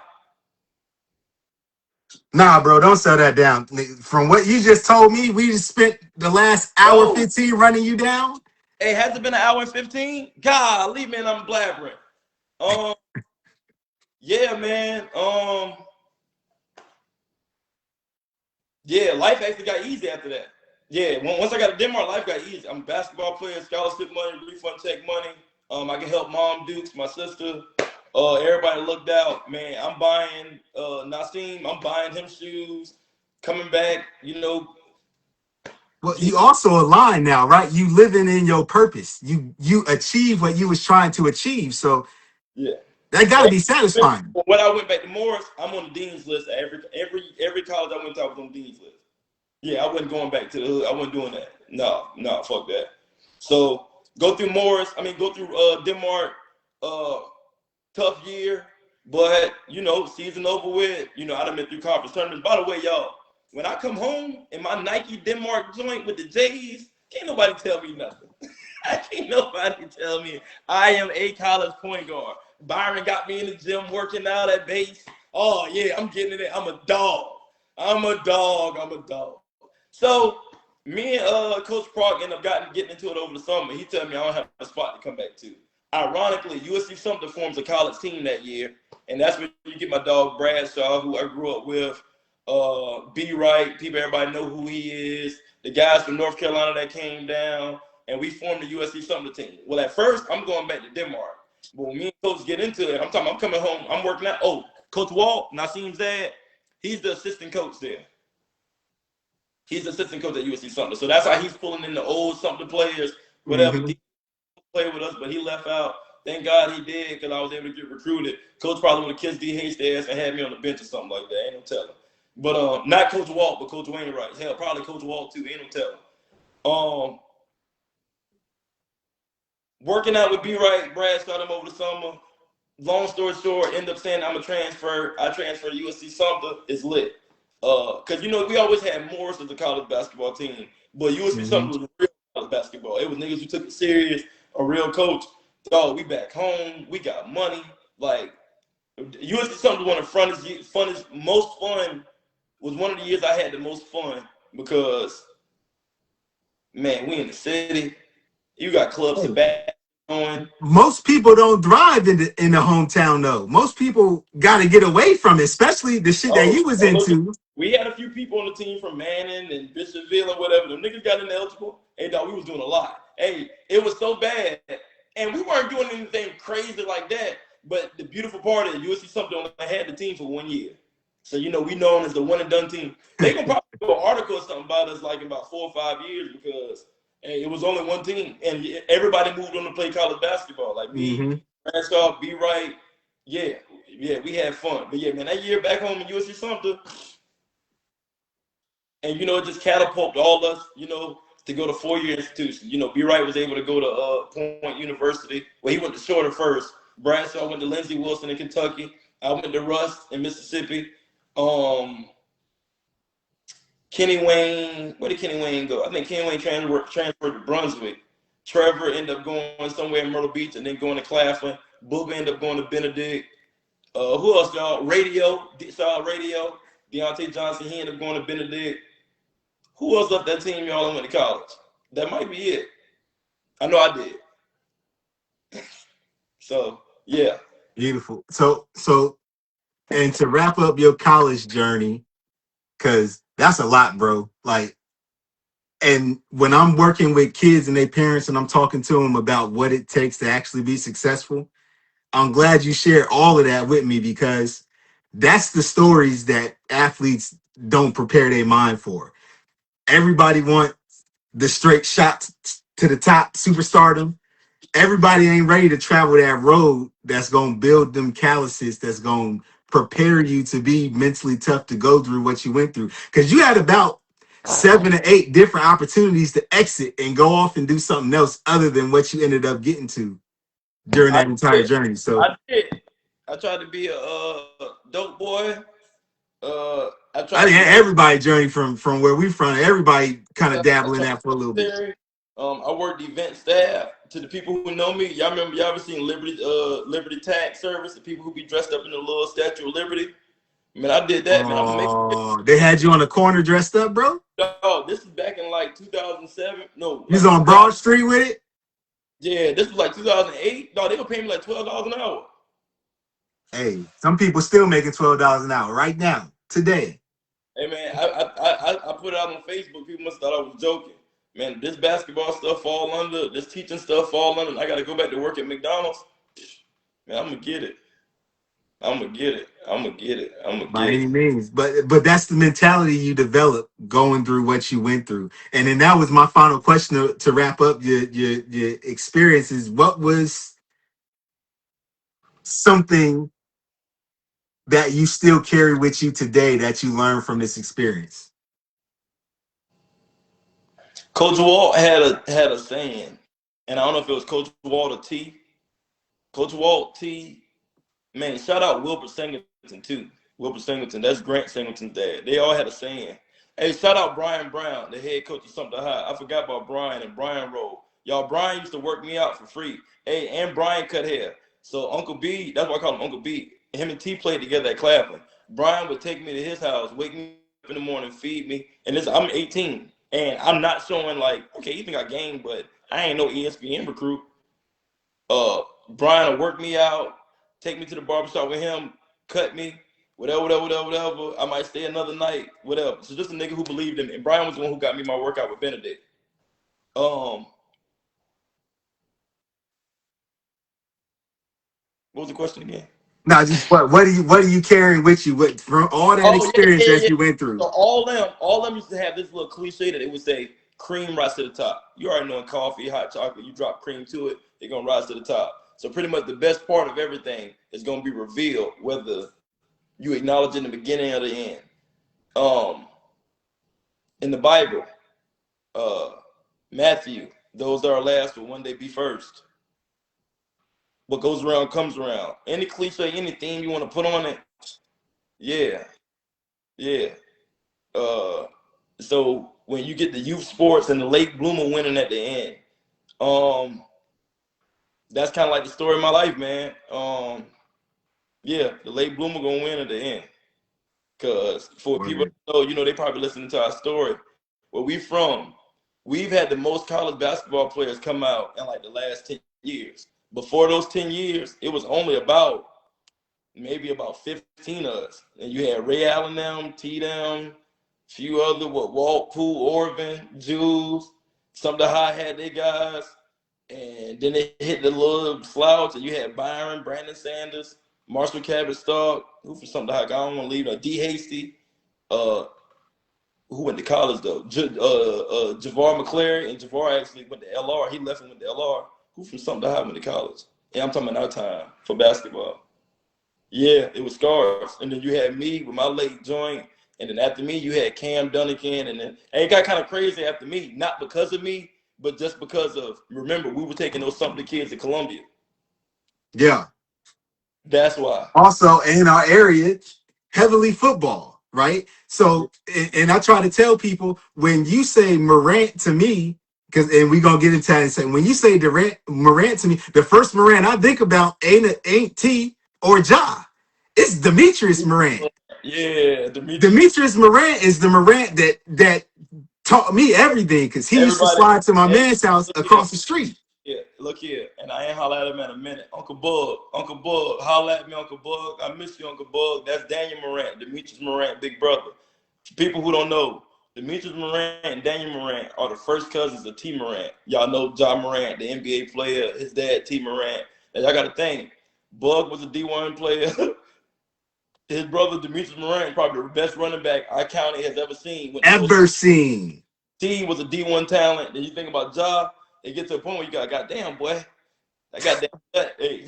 Listen, them genetics a motherfucker, boy. Some mugs, but yeah, Demetrius Morant was a dog. Yeah, so that was what the identity of our area was you had Sumter High football, you had Crestwood football that couldn't really fuck with Sumter High, you had Lakewood, you had Camden. Talking about Crestwood football could fuck with Sumter High football in our time. It's just Crestwood gonna hit dead spots just because of access to resources, whatever. See, Sumter High ain't gonna never hit no dead spots because they get everything. Yeah, don't be talking about that, man. Don't be giving them Sumter High niggas no credit. Listen, man. all I remember is you don't know what he's talking about, man. I remember the playoff. I remember the game when we was at Sumter High. Crestwood was at Sumter High, and Sumter High won on a walk-off touchdown, and everybody bum rushed the field. And that, listen, I'm gonna say this because Demetrius Morant, I didn't play football until after I left South Carolina, and it wasn't because I didn't love football.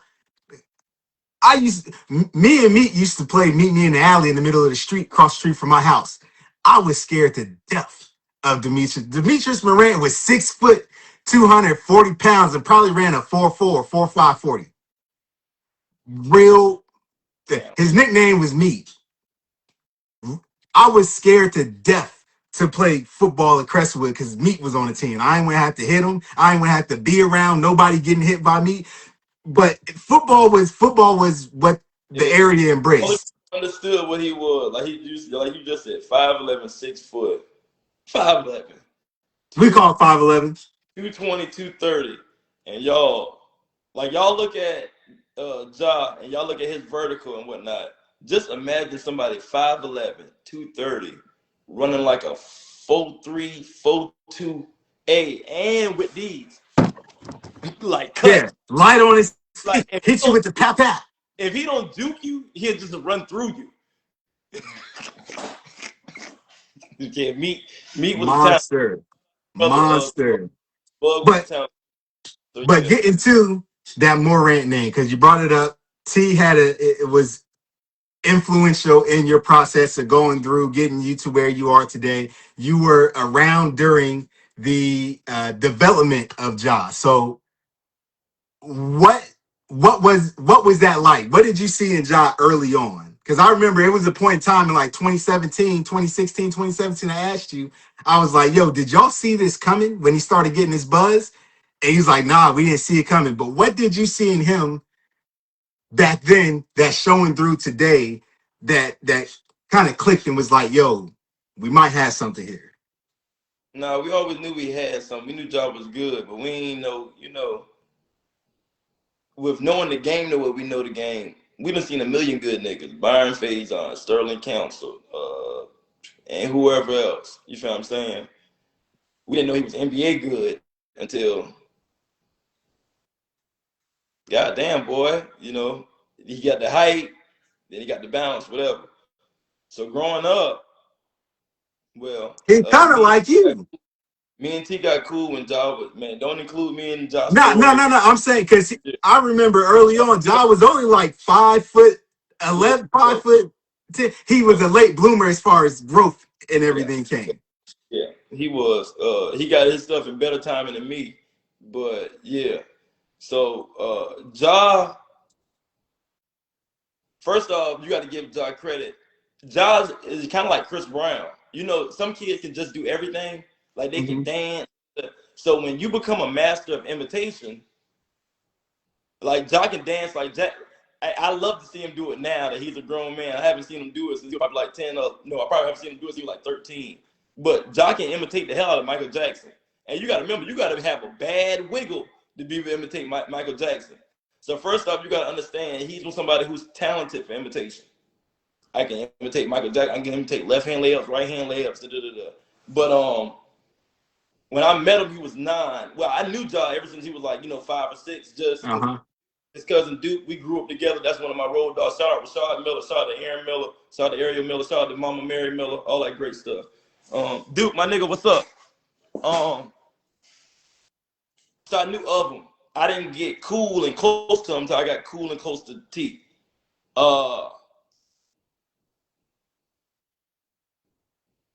T had him right, skill.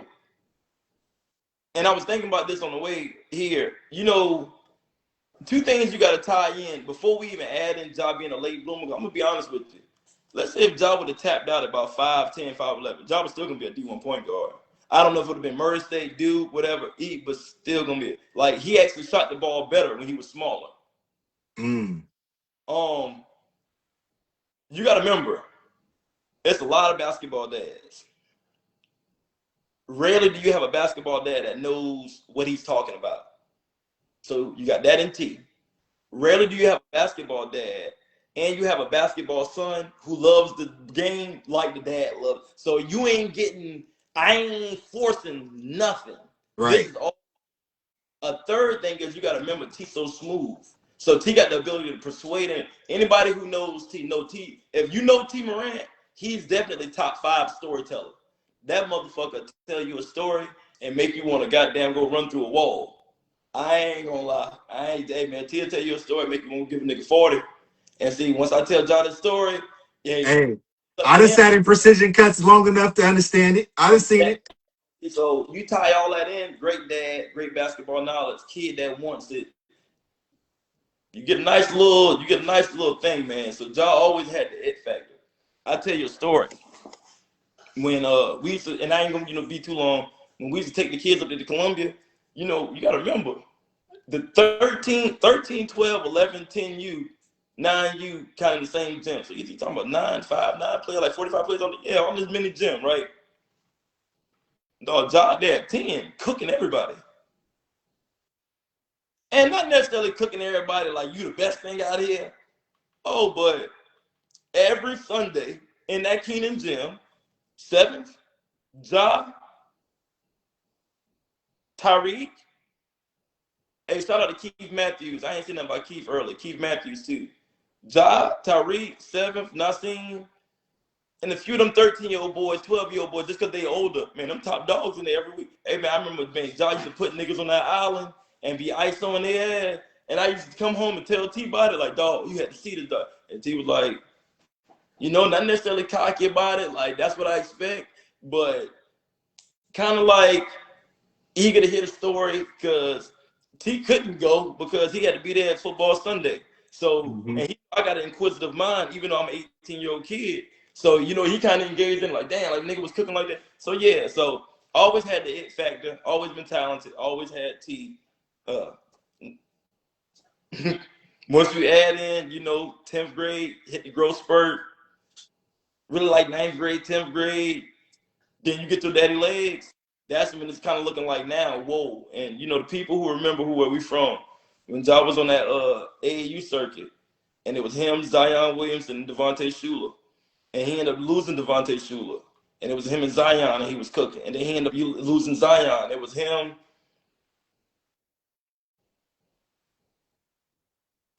and just some other guys. I remember the kid Preston. Remember, I don't know if it was Clyde Trapp. It was somebody. I don't know.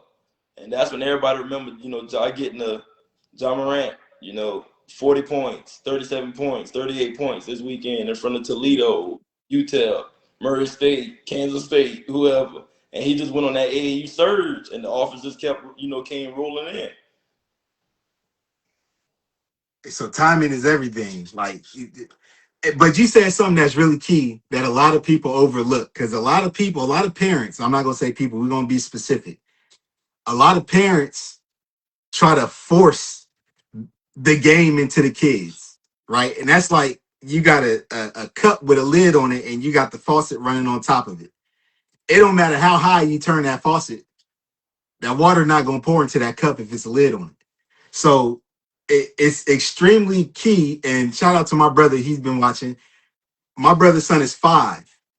He's been following my brother coaching basketball from the time he was 6 months old. He's been in the gym with him. My nephew is talented. He's 5 though. He's talented for a 5-year-old. He can dribble the ball with both hands, shoot.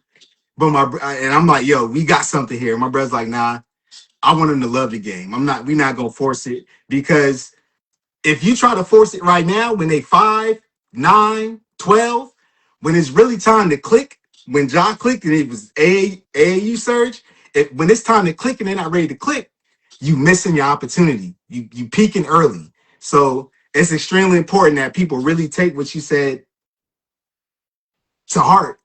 You can't force this on the kids, right? You can't make somebody a superstar who ain't a superstar.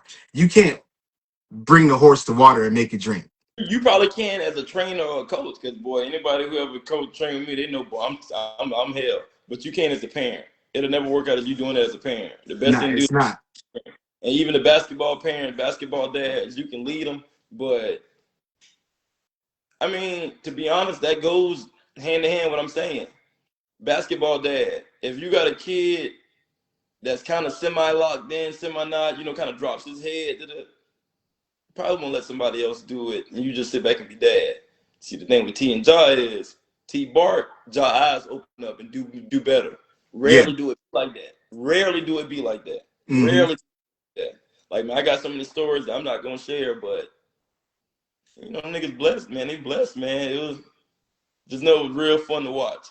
Absolutely. And we don't know. We ain't been locked in our adult life together, but I'm never one to beat around the bush. I know you said you missed the OT. What changed in y'all's relationship to where the OT and the old Ethan are no longer able to be on the same page? And is there an opportunity to be on the same page in the future?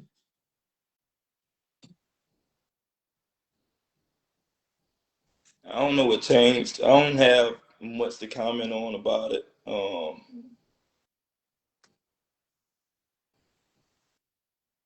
Hey, you know how you had the Glorilla and her sister and thing? That definitely kind of hit home a little bit. But the beauty of everything is, I came from the grind. I always wanted to be like Coach Anderson. I wanted to be a staple in the community, leading kids with basketball and whatnot. So I got my dream. So thank God I was able to achieve my dream. Therefore, I don't have to feel any kind of way about it. But bro, we talking about a dude who dropped what he was doing in his life to drive you from Sumter, South Carolina to Denmark to go work out, bro. That ain't just that to me. That ain't just a relationship that's just like, oh, it is what it is and it ain't what it ain't. That's some shit that's like, maybe we rocky right now, but we got to come get back right at some point in time. And I'm not telling you to force it, but what I'm saying for me, back then, T loved me like a motherfucker, and I loved him, and I still love him. Yeah. nah, I hear you. Like I said, man, I just wanted to know because you said it changed. Obviously, Ja and T are in the news cycle oftentimes for things other than basketball. And as a native Dalzell, native that walking the same steps that they walked, being in that barbershop from the time I was 7 years old to the time I was 16, 17 years old before I left, and seeing T every other weekend for 10 years straight. I'm always going to come to the defense of y'all don't know them people like that. Obviously, you got a closer relationship than I got, but again, went to Hillcrest, went to Crestwood. There ain't no private school for everybody who got the little internet shit going on. I'ma always root for home team, but again, I'm on Facebook 2015, 2016, 2017. Anytime I see T post basketball, Ethan's right there. First year Murray State, Ethan's at Murray State with the Morants. And that's a relationship that I would love to see y'all continue because that's a part of your journey. But that's not for me to force on anybody. This is just me chatting on a live, being a little chatty patty, getting clicks and views and whatever it is. But I would encourage you, if there's an opportunity, and if T sees this, if there's an opportunity to fix a relationship, he's got a part of he's a part of your journey, and you are a part of him and Josh's journey. And I would just love to see peace from my brothers in South Carolina. That's it. And shout out to T Man when he was in Phoenix. The Grizzlies came through Phoenix last year. It was maybe 2 years ago. Showed me a lot of love when he came through there. He remembered my brother from playing ball. He remembered me from the barbershop. Showed a lot of love when I came through there. So that's just me being third party to y'all's relationship, saying, man, if there's an opportunity to piece up, it's a lot of love, man. It's a lot of love, and I seen it. I know it's still there, and shit. I done made a little bit of money and it changed me, but I still got love for the people who was along on my journey. So, you know, I ain't M's up. That's just me chatting. But we can go ahead and move on. Let's get to where you at right now, because I'm not gonna let you ruin everything that I just said. Fuck all that. We moving on.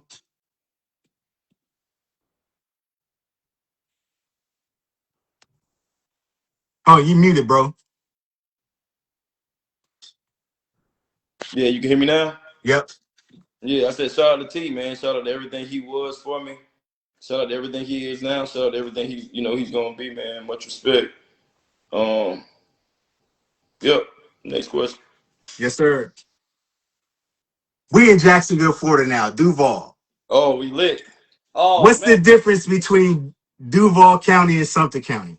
man, Jacksonville, one of the biggest cities in the nation, man. According to Square Mile, going to population, you got New York and all that stuff, but square mile, yeah, Jacksonville, it is where it is, man. I mean, it is what it is.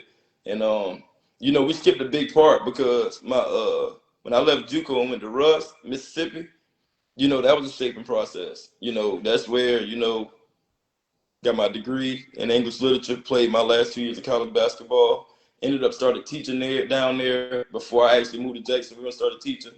And man, Mississippi was a real big culture shock because Dame's going regions. Like where we at, we get a lot of people from New York, New Jersey, Philly, whatever. Sure. Mississippi got a lot of people from Chicago and whatever. And this is the height of the drill rap thing and all that. So Chief Keef and them. T the love, so that's what we actually ran out to for our college homecoming game my junior year. Man, shout out to all my teammates from Mississippi, Big Jack, Big John, uh, uh, Beasley, Burt,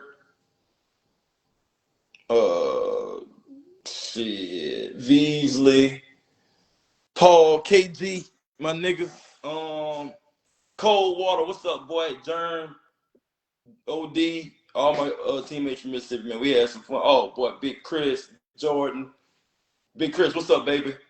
Big Chris probably on here now. Yeah, we had some fun in Mississippi, man. Oh, Ricky, what's up, boy? Wiz, my nigga Ricky. I said Bees. I said. I'm gonna tell you like this: you a real point guard. Your memory is incredible. You got 9-year-old kids. Man, look at me tell you something, man. I had fun. Hey, man, God, you remember, man? Like I came from humble beginnings, man. It was really a rough life. 15 down, really 16 down, 16 down. Man, that shit was tough. But when you think about Ethan, what you experienced from 18 to 9, 35, like college ball, moving to Mississippi, becoming one of the more respected basketball trainers, despite people hating or whatever it is, you can't deny me. Like, and to seeing one of the best NBA talents that we've seen develop, dog, I one of the luckiest people ever. I'm one of the luckiest niggas ever. Word. So we in Duval now. What you got going on? The training. You got the company set up? You got an LLC? What's the name of it? Brought me to Jacksonville again. Coach Walt from South Carolina. He actually moved to Jacksonville while I'm in Mississippi. I'm in all type of teaching programs, Teach for America, whatever. I'm trying to do that. But Naseem is like, man, come to Jacksonville, man. It's lit down here. Woo-doo-doo-doo. End up coming to Jacksonville. At first, I was at a private school with Coach Walt, doing whatever, big time private school, Adidas sponsored, Arlington Country Day. That's where I had Lucas Dort, Austin, Ty, damn, who the fuck I'm leaving off? I said Ty. Oh, Alonzo Verge, Danye Kingsby. Danye, Mhm. what's up, baby? Yeah, man, we had some good talent, man. Demetrius, Dimitri, my boy Cho. All these are my kids now. These are my players. And see, Yeah. uh, Koch Bar. What's up, baby? Amir. So I get to ACD, I get to Jacksonville, right? We staying in these nice ass apartments on the south side. Nice apartments, right? It's me and another coach. We got two more other coaches. One of them married. He got his old lady staying with him, whatever. But dog, we got like 20 or 30 players from all over the place. Milwaukee, North Carolina, Atlanta, fucking Africa, whatever. Right? We got 3 black vans. I'm driving one, Nick drive one,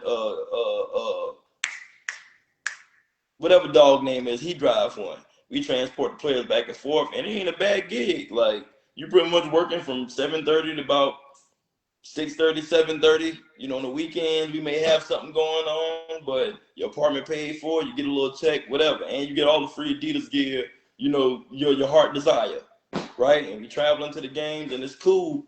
But me and the dude is beefing, and the thing is, this sums up my life because since I graduated college, all I've done is beef with niggas and then get back cool with them. But anyway, This is what I'm telling you. This is what I'm trying to. So me and Sean Wiseman, Sean, you might see this. What's up, my boy? But me and Sean was beefing heavy. So Sean ends up doing the best thing he could have did. He ran me to public school. While I'm down here at ACD from August to January, I don't really know much about Jacksonville. I don't know it's one of the biggest cities. I don't know anything about the north side, the south side, west side, Ponte Vedra, training, none of that, right? When I get into teaching and I interview and they tell me how much I can get, like, yo, I can move into my own crib, say, fuck Sean now, boom, I do it. Me and Coach Walt, this one, we kind of start butting heads. Now, I really shouldn't speak on it, but I am going to speak on it lightly. I feel like this is where Coach Walt got envious of me. Because now I'm not depending on you and going off your merit. I'm doing my own thing down here and building my own name. Because I get into the school district, I'm teaching.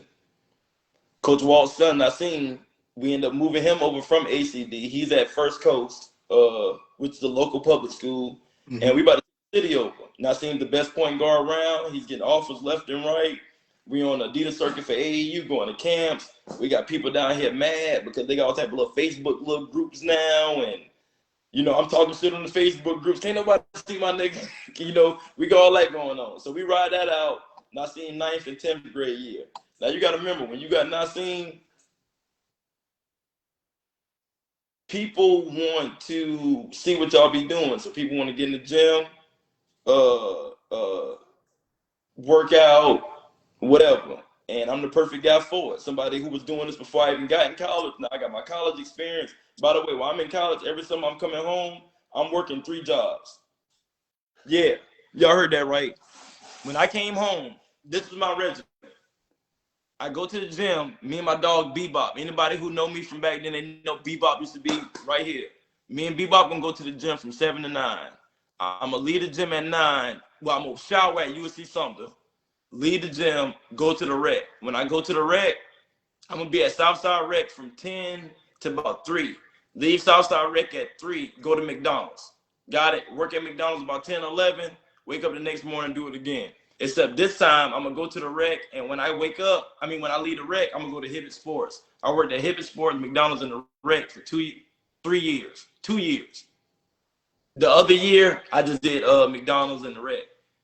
That's on top of training. That's on top of playing in the Southside League. Anybody who know about the Southside League, I would get off from McDonald's. My boy B. Wright will pick me up at 5.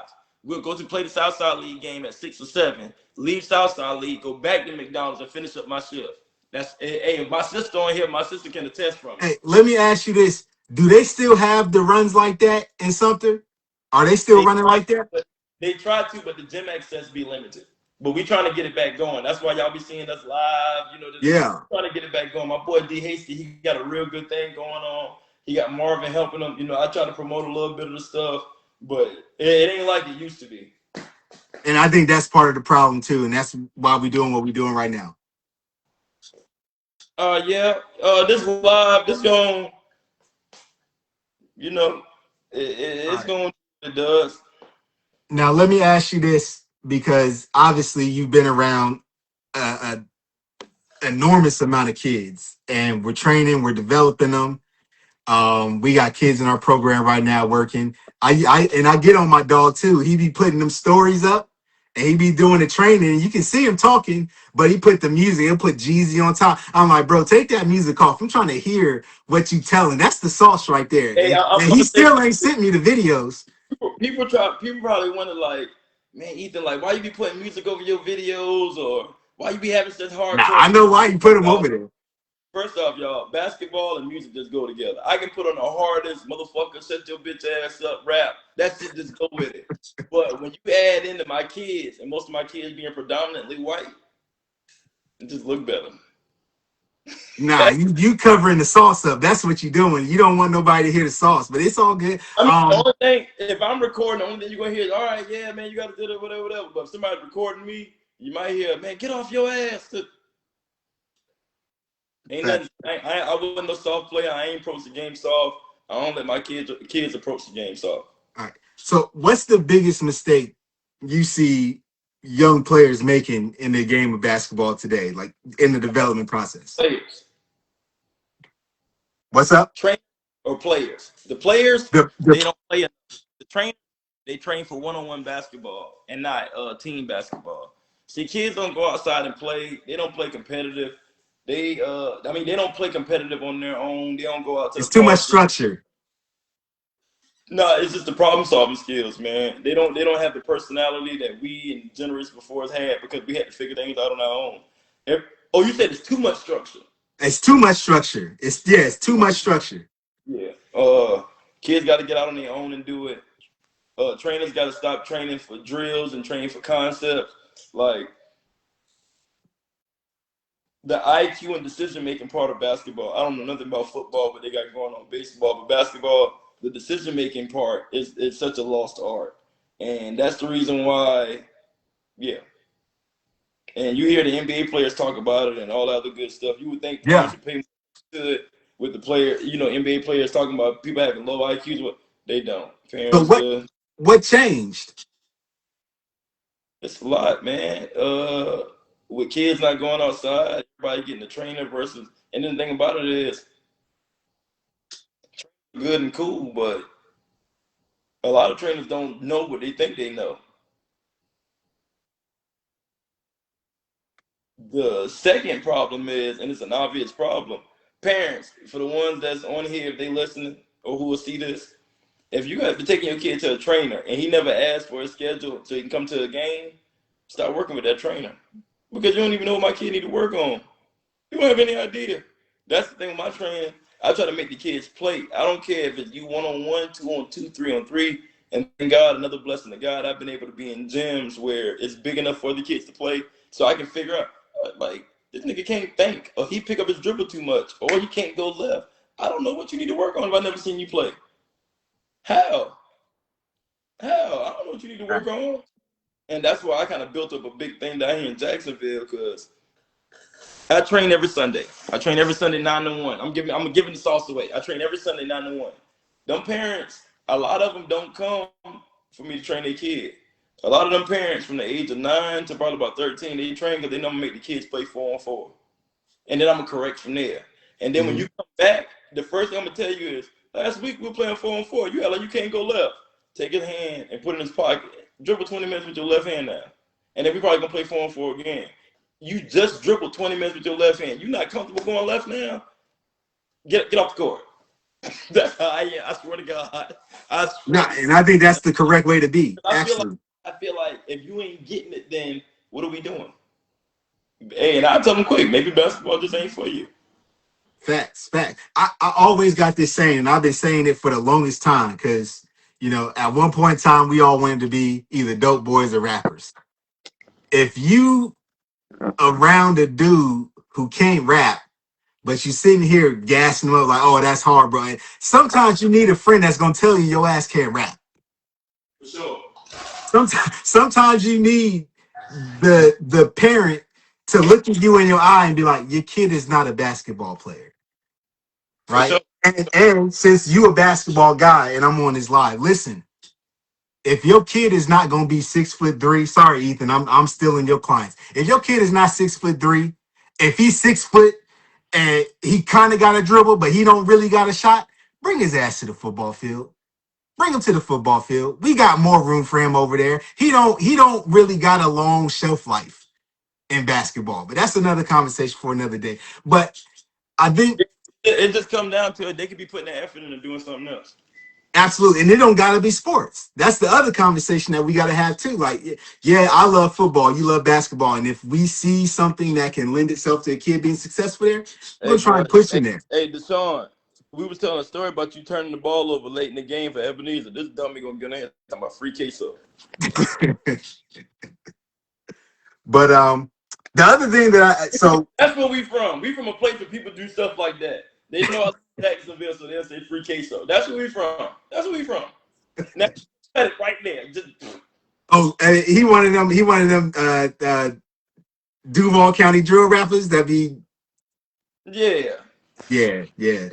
I don't listen to it, but I'm unstatus on the music now. I ain't even listened to J. Cole yet, so it is what it. But not the kids' IQ is suffering because there's not enough creativity in the game because we're not letting them play freely. It's too much robotic structure. They're not learning. Also, and it's an issue in football, but it might be an issue in basketball. These kids ain't sitting down and watching no games.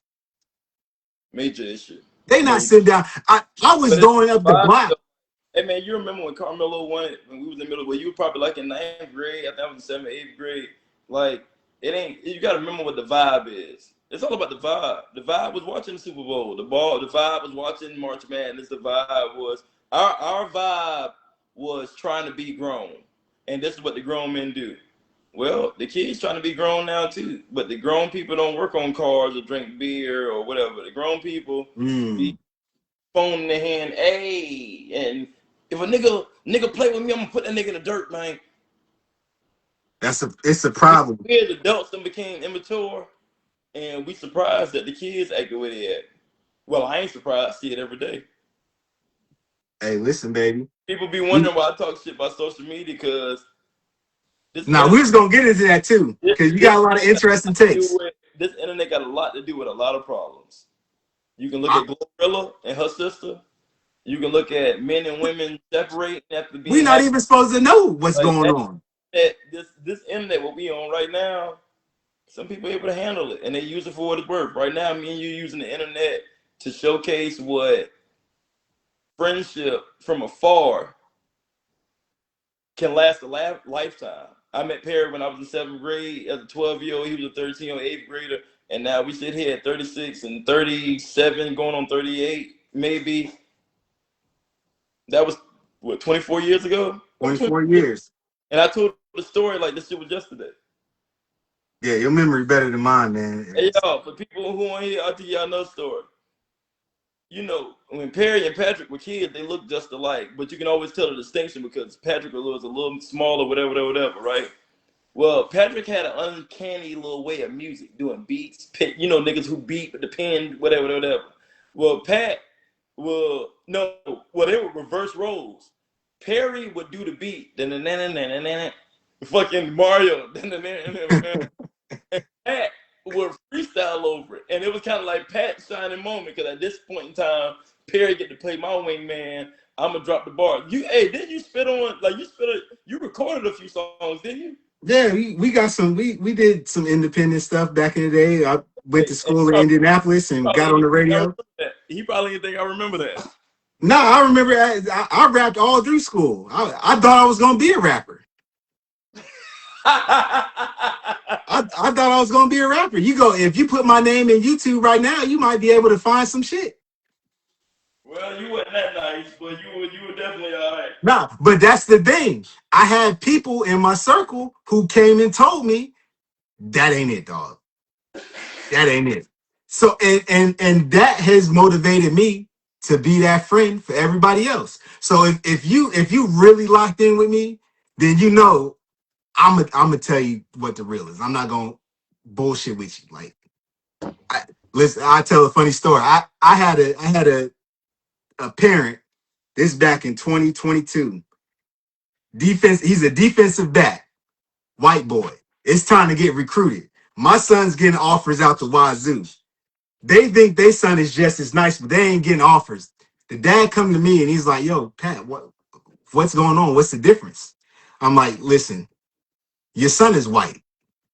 They not really checking for white DBs. He gonna have to be one of those. This is before Cooper DeJean. This is before Riley Moore. This is Jason Sehorn was the only one at this point in time. Like, I'm the dude that's gonna keep it a buck with you. That's what I'm not really good at nothing else. I can only be good at being honest. That's it. So that's how I fell into the lane I'm in right now. I can only be good at being honest. I'm with you. But hey, what do I got next for you here? What do I got next for you? What can we do to reverse this trend right now where there's a public perception that the best basketball talent is not being developed in the US here? What do we need to do to reverse that and fix that? Or is that even a real thing? Well, now we get to the point of the most important part of the conversation, bro. I don't know everything about basketball because I teach basketball and just, like we can go back to we was talking about the GOATs, and I was telling you like I feel like all them niggas are interchangeable. I don't know. I'll be honest.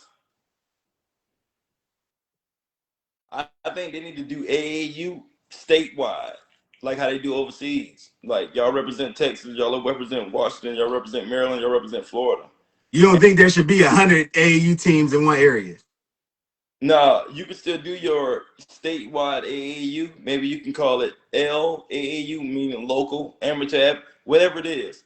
Do a class A, class B, class C. You got 4 teams in each class. You got your 9th grade, 10th grade, 11th grade, 12th grade, class A. That means that's your top 9th, 10th, 11th, 12th graders. 9th grade, one team, 10th grade team. Because basically what you're going to lower it down to is 4, 8, 12. 12 teams that travel statewide. Trust me, that's small. Right now, we probably got 1 million teams that travel statewide. And everybody don't need to travel. If it's 1 million teams traveling, it might be 2,000 teams that need to travel. 4, 8, 12. All of them can go and play wherever. You got your 4. So we'll know if the Class C 9th grade team, which is the 3rd team, 9th grade team, beat the #1 New York team, whatever, right?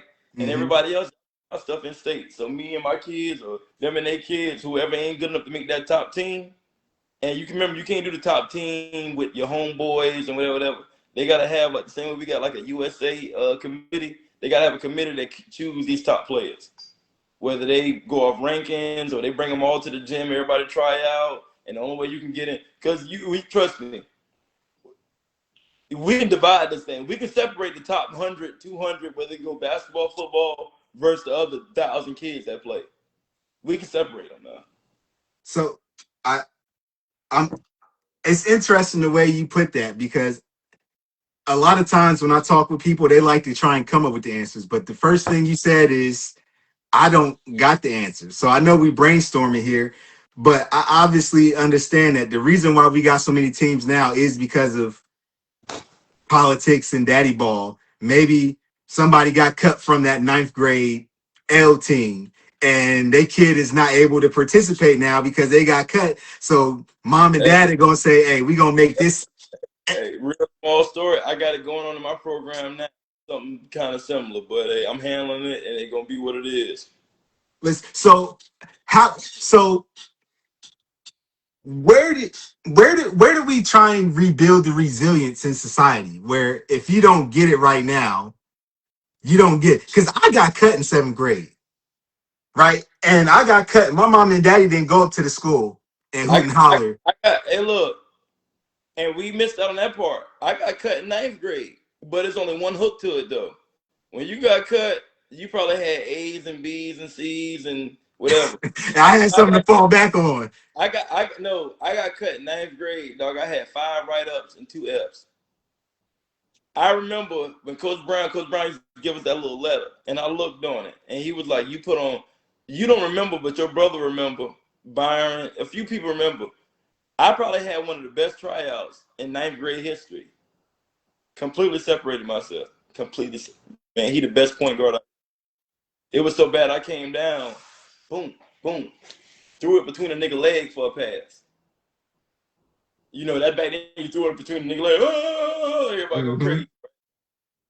Coach Brown said, you put on a point guard display, but Ethan, you got 2 Fs and 5 write-ups. You may not last past December. That's what this nigga wrote in the letter.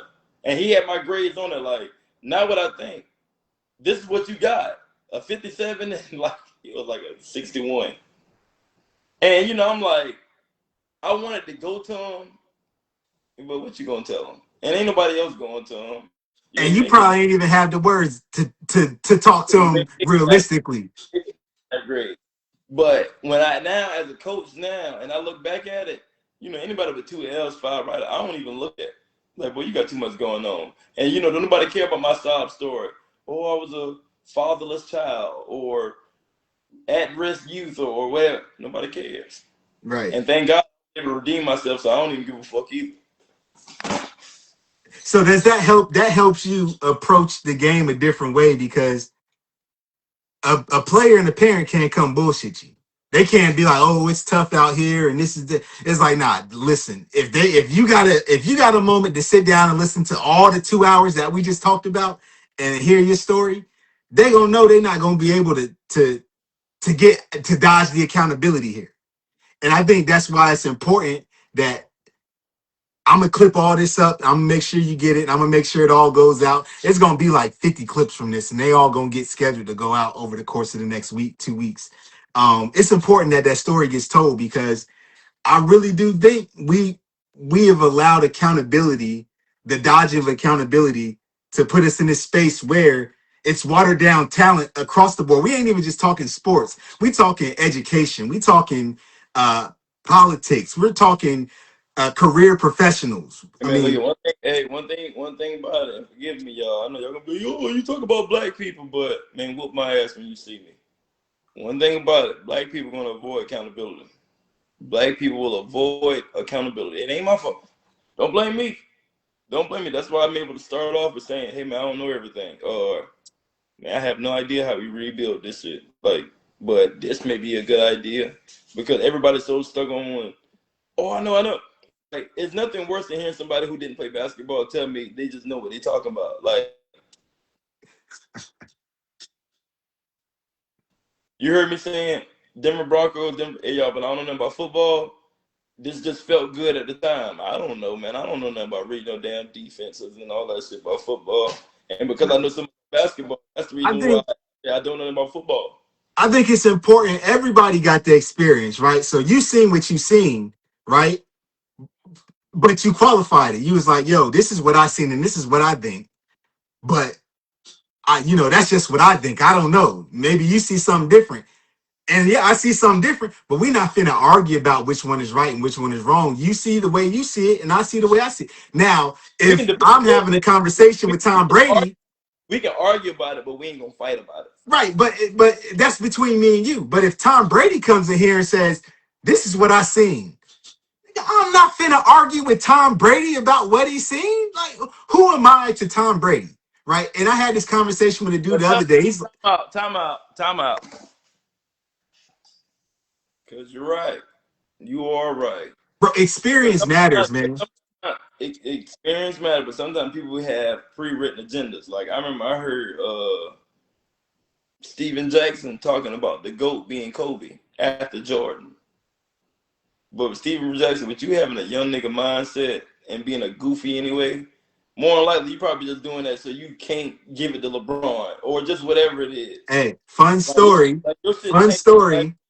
My freshman year in college. But look, and we'll take that conversation and I'm gonna let you have it. Let's say if it was a Malaysia Full Wally.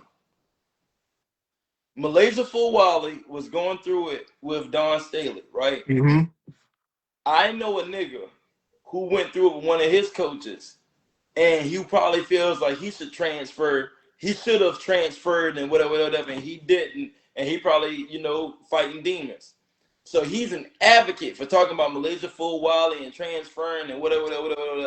See, a lot of people argue these angles and whatnot on social media because it's a direct reflection of them. And that's it. So you mentioned Steven Jackson. I just want to say a funny story. And fuck you. 2006 was I went to school in Muncie, Indiana at Ball State University. My freshman year was 2006, and we was in Indianapolis Yeah, at Boston Club University. Ball State. Yeah, that's where Ball I went to school. Ball State. Ball State. Yeah, that's where I went to school. Go Cardinals. Church, church. I was there at Club Rio the night he got hit by that car. I was there. Are you serious? I seen Jamal Tinsley. I was there. When he got hit by that car, you were there that night. I was Was he talking? Was he doing a lot of capping or wolfing? Bro, so I don't know what happened in the club because obviously I'm 18 at the time. It's 2006. I'm just down in the city, messing with the people I done found and linked up with when I moved to Indiana. And we in the parking lot, and it's just a whole bunch of commotion. And obviously you don't see everything, but you hear gunshots. And you know, when you 18 and young and dumb and you from South Carolina, that shit kind of excites you. But then it's like, oh, that's what happened? That's what was going on?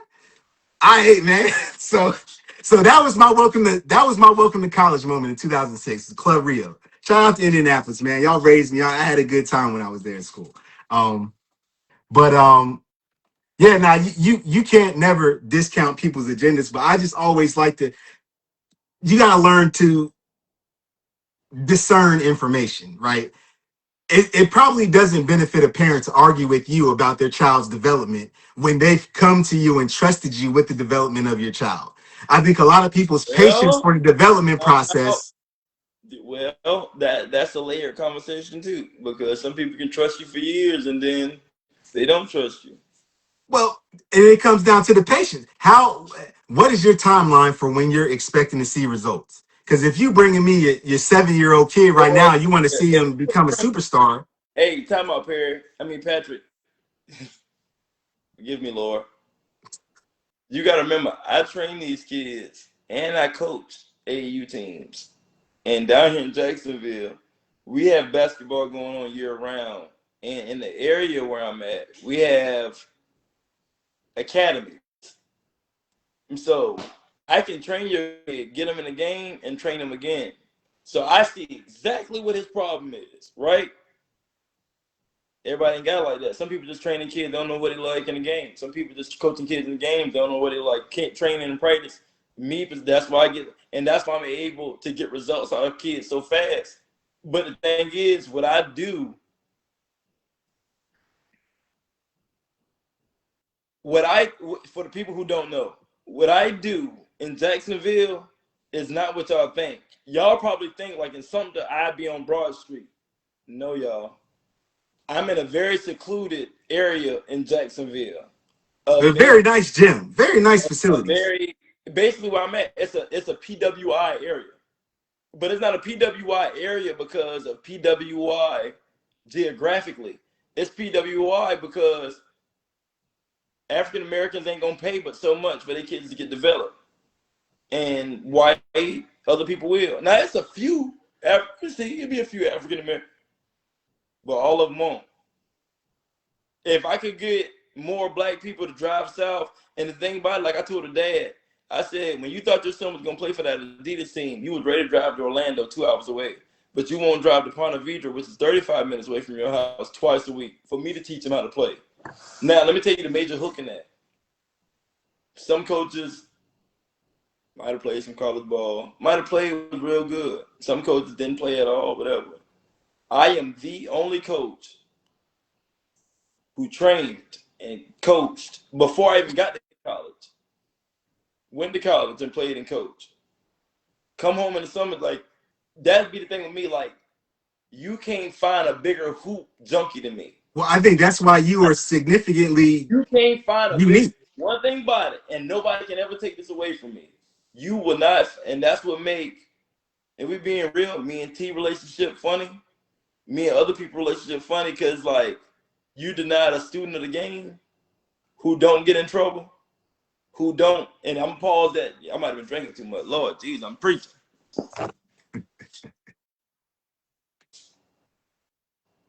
see, people look for an excuse to run around, to run away from accountability. But I'm flawless. I'm So, flawless. and I was gonna say the Like, thing you gotta remember, dog. Hey, peep this. For everybody, this is a hook. And this I be wanting to post, but I never post. Everybody, look at me what I do with basketball. Training, AAU, it's become a lucrative business. Let's say if I stop that, y'all gotta remember I still majored in English literature. I could become a tutor and start doing reading groups.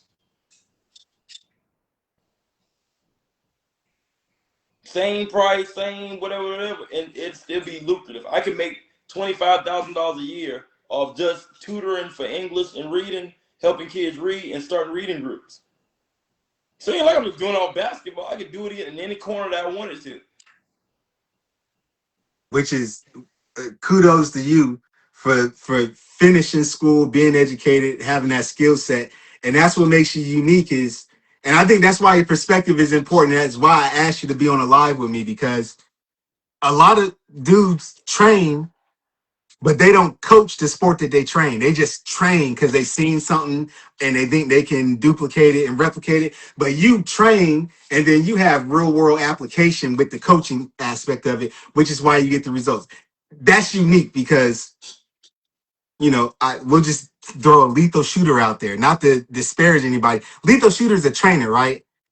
He improved He that. ain't going and coaching after he trains you. He's not putting a team together and running. And that's not to discredit him. That's just saying why you're so unique.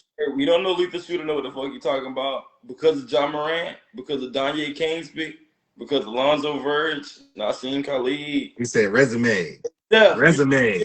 Steph on here. I got a kid with Steph down. He ain't the best kid, but he still counts as a kid that I got a scholarship. Wayne Johnson, like. For sure, for sure. All right, brother. We finna wrap this up. I got a couple quick more questions for you. And And I'm I'm answering gonna them quick. bet. All right. Best player you ever played with? On my team, No, just ever. Period. First name that comes to your mind. best player I've ever been around, played with, Big Byron Randolph from Southside Sumter, South Carolina. Big Byron Randolph was a problem. And I thought that nigga was like 18 or 19 years old until I found out that nigga was freaking 16. Best player I ever seen. Facts. All right. Toughest defender you ever faced? People know a guy from Memphis named Lester Hudson. Overseas guy, played in the league. He got a little brother named Mark Hudson. He was a good defender. Like I told you in the beginning of the story, Sidney Rivers. Sidney was a good defender. I met a guy down here in Jacksonville who's known for defense, named Jamar Reb Gordon. He's a good defender. One of my boys, Danny James. Danny, with your crazy self. Danny was a good defender. Danny, Sidney, Reb, and Thug, Mark Hudson, we called him Thug. Bradshaw was a good defender, but Bradshaw had weak. Bradshaw weak though. But go ahead. Yeah. All right. If you could only give one drill to a basketball player who you training to do every day for the rest of their basketball career, what's that one drill? It can't be a one drill. It got to be a team drill. And if it was a team drill, it would be something that I do called 4-on-3.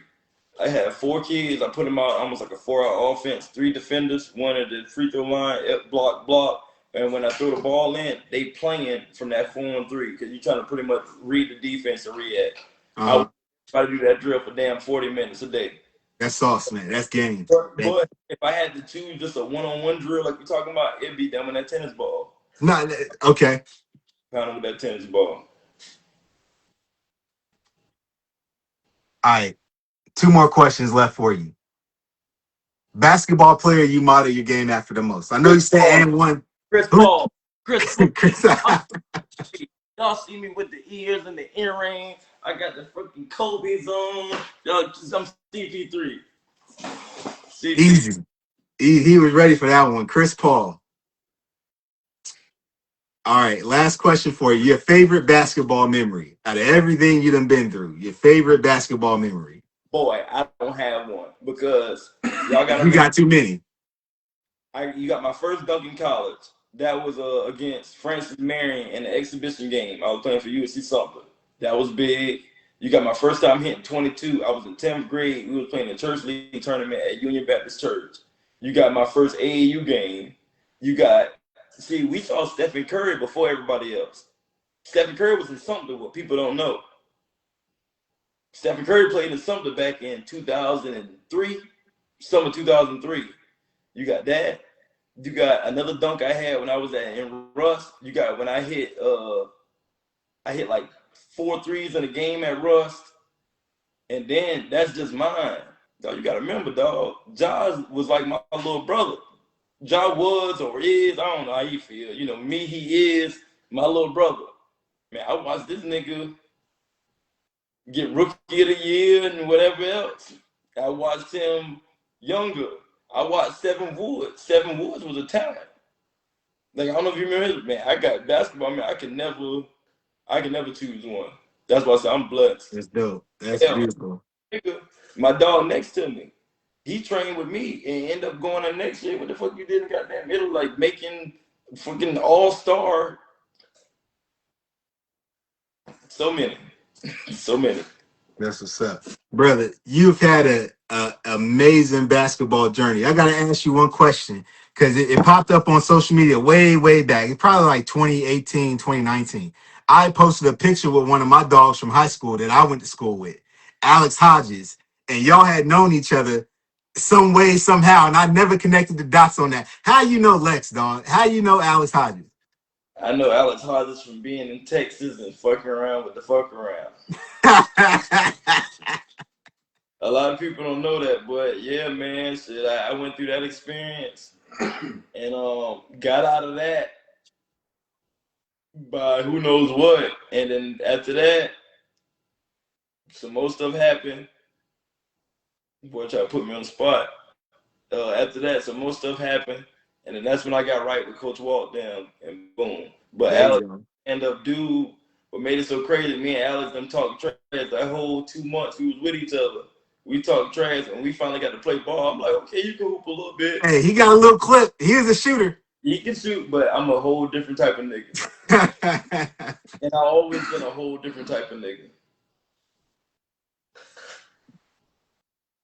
So yeah. Word up. But nah, brother, I appreciate you, bro. I'm gonna clip all this up for you, and it's gonna be like 100 clips. I'm gonna send them to you. You put the ones out that you want to put out. I'm putting all the shits out. That's just how I rock and roll. Cause I gotta get to my business. I don't got time to do the social media stuff. So whatever's on wax is going out. Y'all forgive me. It's gonna be a whole lot of posts coming out the next week or two. Cause I don't got time to be making Facebook and Instagram and TikTok posts no more. I gotta post it and then I gotta get to my business. So it is what it is, brother. I appreciate you.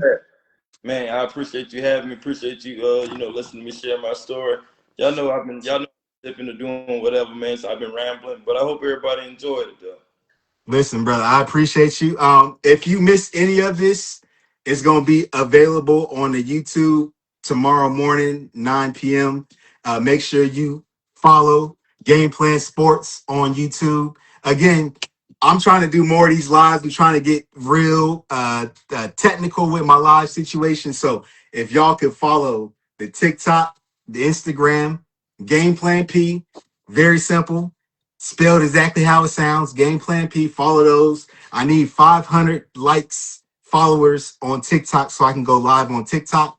Because again, I don't got time to be making posts all week, every week. I need to do one long live like this for my brother E, clip it up, send them out so I can do the other business that comes that actually feeds my family and gets us what we need. So, brother, I appreciate you, bro. We're going to link up. I'll make sure you get the clips. Y'all enjoy the rest of y'all night, man. Holla at me, baby.